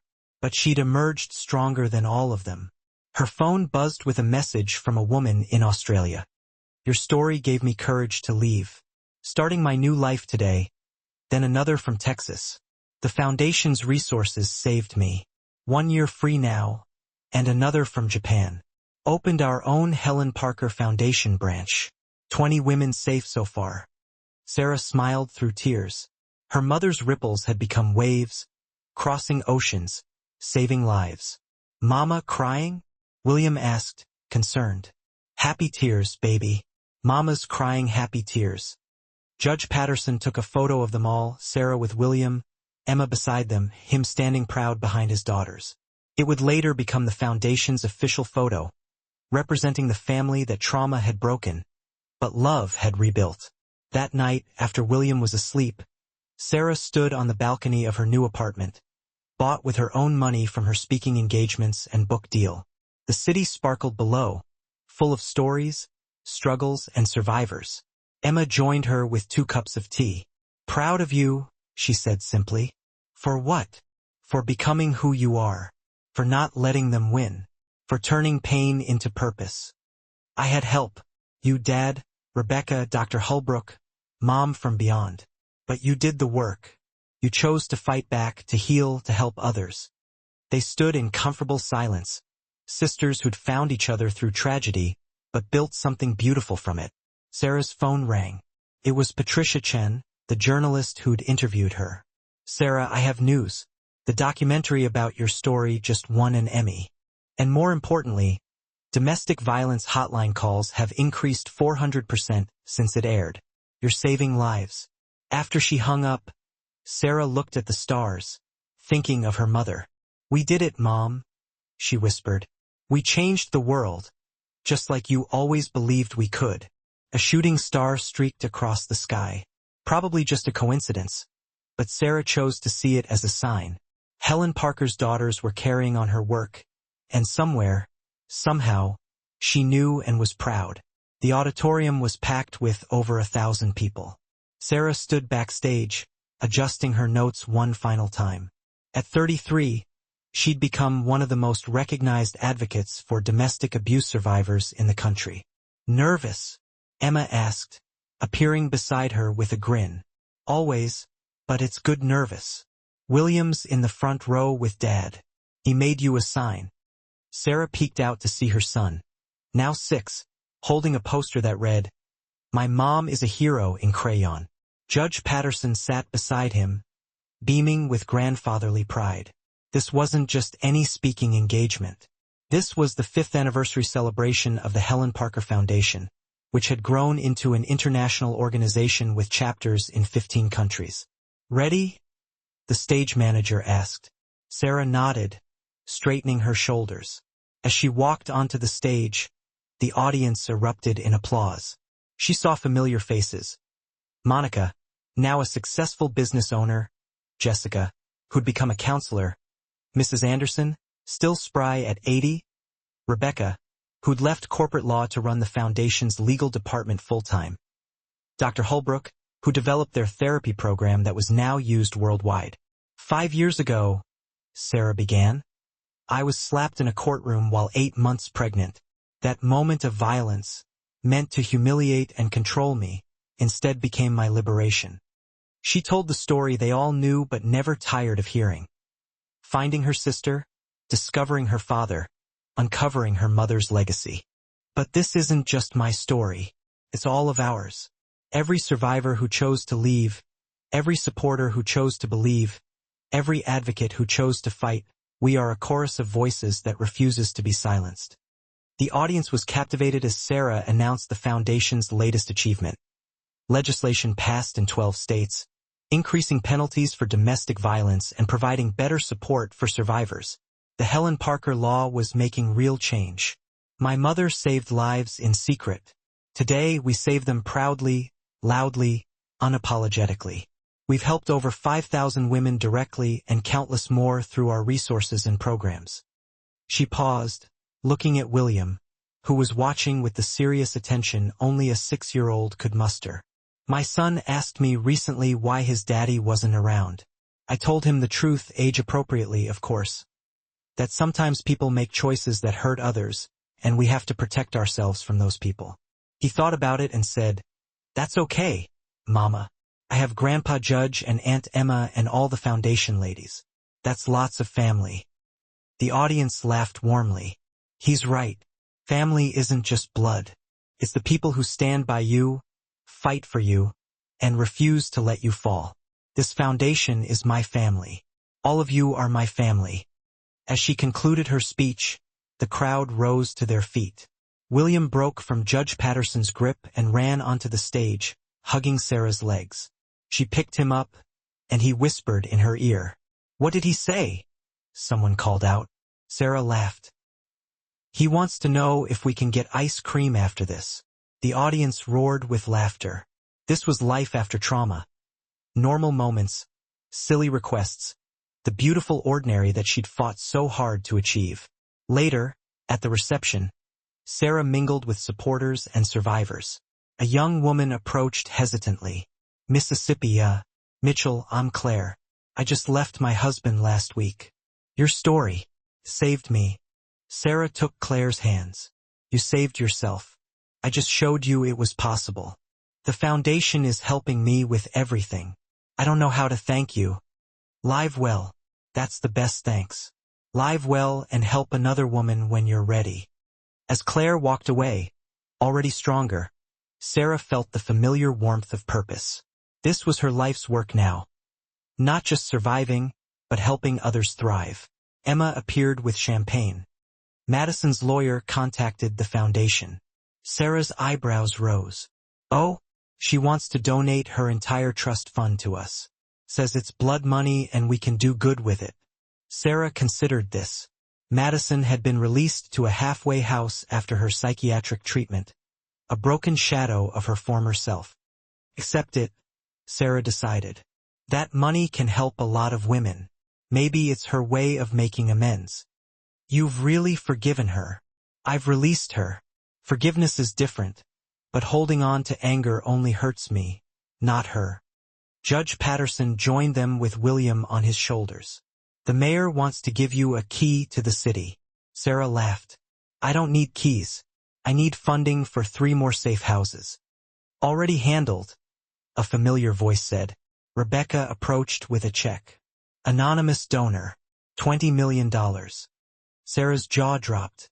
"Who?" "They want to remain anonymous. But they said your mother helped them once, long ago. They're paying it forward." Tears sprang to Sarah's eyes. Even now, Helen Parker's kindness was returning, multiplied. As the evening ended, Sarah stood outside the venue with her family. William was asleep in Judge Patterson's arms, exhausted from his exciting day. "Look," Emma said, pointing to the building across the street. A massive billboard had been erected. The Helen Parker Foundation. Breaking the silence, building the future. Below it was a photo of Helen, young and smiling, holding baby Sarah. "When did you do this?" Sarah asked her father. "Today. I wanted to surprise you. Your mother should be remembered." Sarah stared at her mother's face, larger than life, watching over the city where she'd quietly saved so many. "We did it, Mom," she whispered. A hand slipped into hers. Another rested on her shoulder, her father's. William stirred but didn't wake, safe in his grandfather's arms. This was her family, broken and rebuilt, found and chosen, stronger for having been tested. The millionaire ex-husband who'd tried to destroy her was gone. The narcissistic abuse that had nearly broken her was a distant memory. The financial independence she'd fought for was secured. But more than that, she'd found her purpose, her voice, her power. She'd transformed from victim to survivor to warrior to healer. As they walked together toward their cars, Sarah felt her mother's presence one last time. A warm breeze on a still night, a whisper of approval, a blessing for the road ahead. The Helen Parker Foundation would continue growing. More women would be saved. William would grow up knowing that strength meant protecting others, not controlling them. The cycle of abuse that had claimed so many would be broken, one survivor at a time. Sarah Mitchell had been slapped in a courtroom while he spat, the action a final punctuation mark on the ugliness he represented. Sarah, her grip firm on William, stood tall, a beacon of defiance against the darkness he tried to cast. "No, Richard," she said, her voice ringing with a newfound strength. "I've reclaimed everything. My life, my dignity, my family. All the things you tried to steal from me." Her gaze locked onto his, unflinching. "You're the one who lost everything, Richard, and you did it to yourself. You alone are responsible for this downfall." As the officers led him away, shackled and defeated, Sarah felt a profound sense of liberation. It was over, truly finally over. Outside the courthouse, a sea of faces greeted her, hundreds of supporters, their presence a testament to the impact of her story. They erupted in cheers as she emerged, their voices a chorus of solidarity. Many held signs, emblazoned with messages of hope and encouragement, their words a shield against the lingering shadows of her past. Patricia Chun, the journalist who had so sensitively covered her journey, was there with her camera crew. She approached Sarah, microphone in hand. "Sarah, how do you feel right now?" Sarah paused, gathering her thoughts. The weight she had carried for so long had lifted, replaced by an almost ethereal lightness. Free," she said simply, the word imbued with a depth of meaning that transcended its simple definition. "And grateful. So incredibly grateful." Her voice caught with emotion. "Grateful for my sister Emma, who never gave up and ultimately found me. My father, Judge Patterson, who unknowingly protected me with unwavering love. And my mother, Helen, who continued to protect me, even from beyond the grave." Patricia pressed on, eager to capture Sarah's vision for the future. "What's next for you, Sarah? What are your plans moving forward?" Sarah's gaze softened as she thought of her son. "Raising my son, William, to be a good, kind, and compassionate man, growing the Helen Parker Foundation, and helping other women find their own path to freedom. That is my purpose now. Do you have any words of encouragement for women in similar situations? Women who may be trapped in abusive relationships?" Patricia asked, her voice filled with genuine empathy. Sarah turned, her gaze meeting the camera lens directly.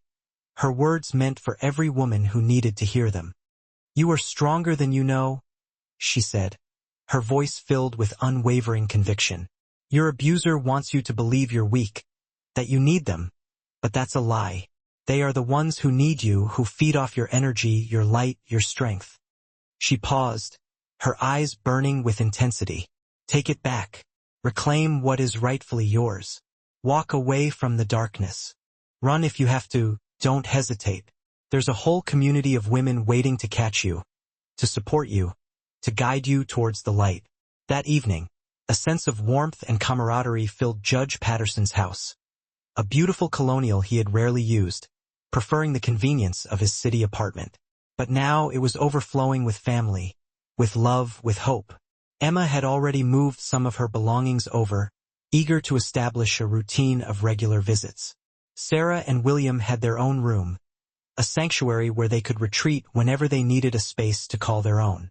Judge Patterson, cradling a sleeping William in his arms, looked at Sarah and Emma, his voice thick with emotion. I never thought I'd have this, a family grandchildren. It seemed like an impossible dream. His eyes glistened with tears. Helen gave me this gift, even though I didn't deserve it. Sarah reached out and gently touched his arm, her voice soft and reassuring. She forgave you, Dad. She always believed in second chances. She wanted us all to be together, to heal, to find happiness. Emma raised her wine glass, her eyes shining with affection. To Helen Parker, she said, her voice filled with reverence. The strongest woman we never fully knew. To Mom, Sarah echoed, raising her glass of water in agreement.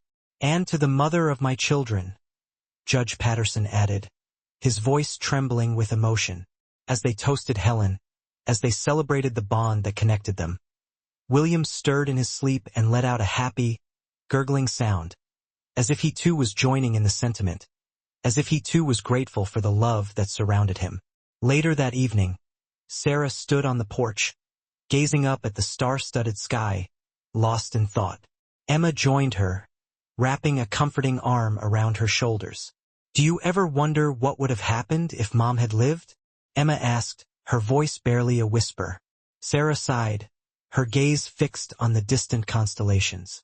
Every day, Em. Not a day goes by that I don't think about her, about what could have been. But I think she knew her time was limited, Emma continued, her voice filled with understanding. That's why she set everything in motion. The meticulously gathered evidence, the hidden key entrusted to Madison, even orchestrating the circumstances that would ultimately lead you to me. It was as if she was playing chess while everyone else was playing checkers.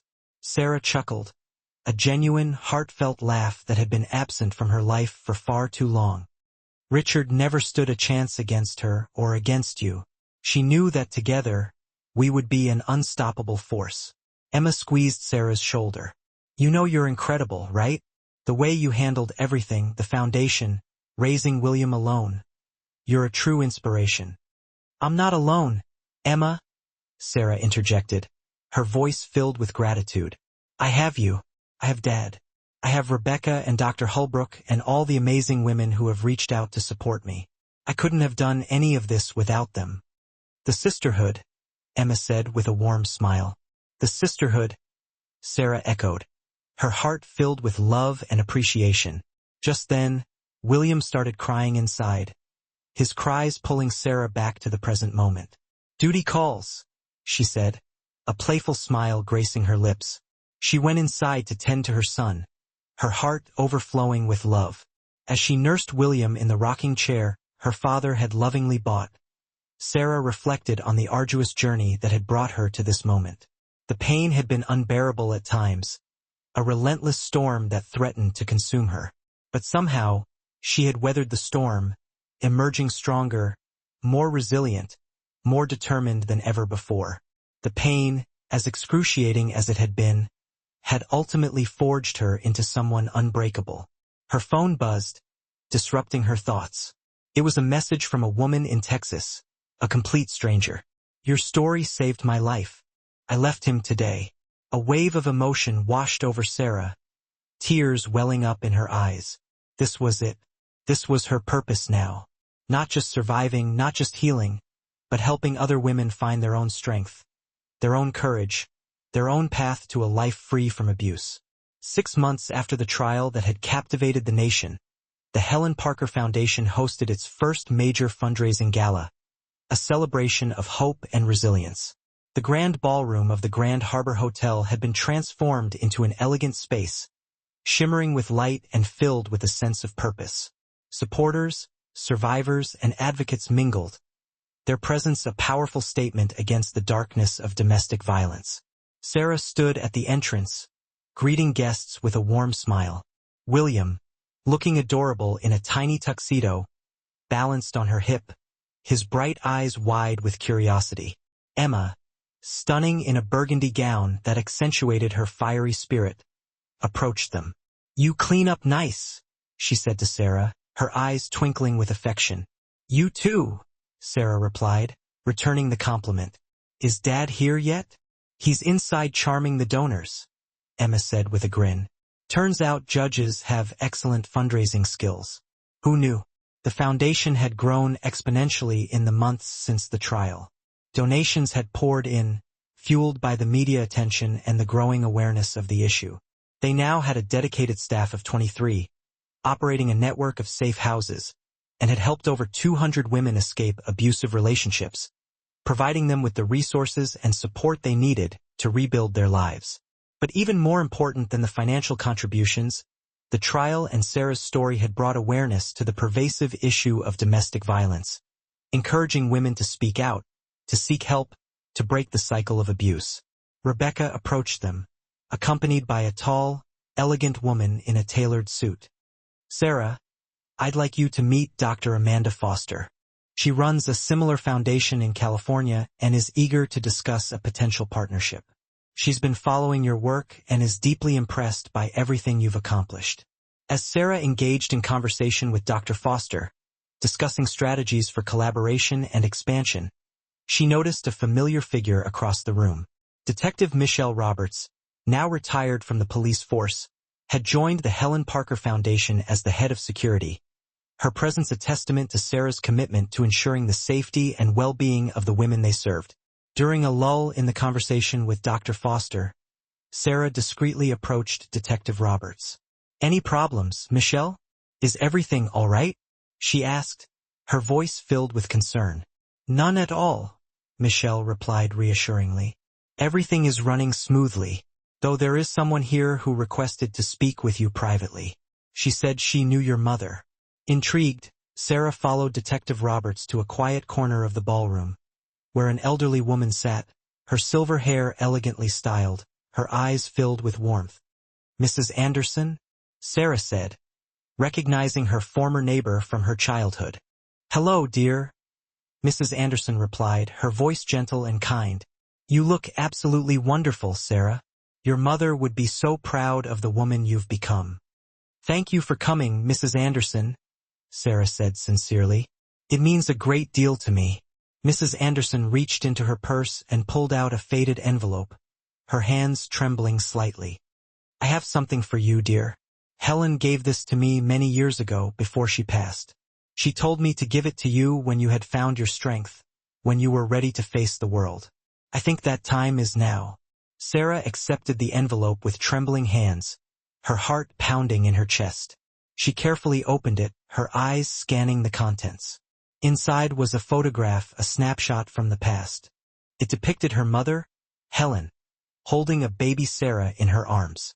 Standing beside them was another young woman, also holding a baby. "That's me," Mrs. Anderson said softly, her voice filled with nostalgia. "And that's my daughter, Emily. We were both single mothers, struggling to make ends meet, trying to navigate the challenges of raising children on our own. Your mother saved us, you know. She was our rock, our guiding light." Mrs. Anderson's eyes glistened with tears as she continued her story. "My ex-husband was abusive, a dark cloud that hung over our lives. Helen helped me escape, providing us with a safe haven, a place where we could heal and rebuild our lives. She testified in court on my behalf, standing up to him without fear. She even let us stay with her for a while, until I could get back on my feet. She helped me find a job, connecting me with people who believed in me.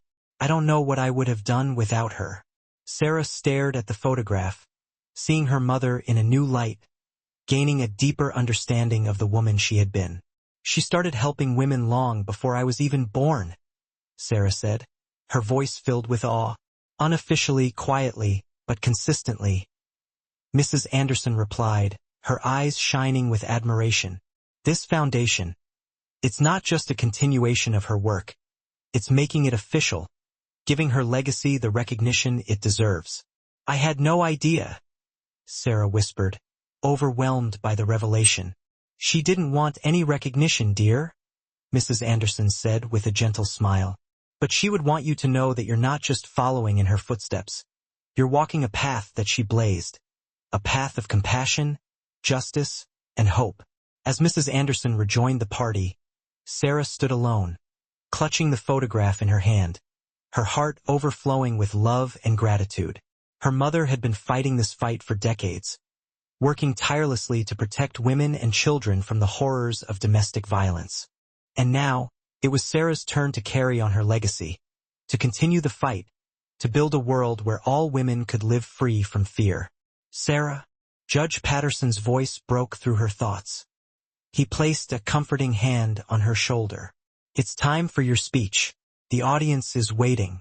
Sarah took a deep breath, composed herself, and walked towards the stage. William, nestled safely in Emma's arms, sat in the front row, his eyes fixed on his mother with unwavering adoration. As Sarah stepped onto the podium, a hush fell over the ballroom. All eyes were on her, the woman who had become pregnant.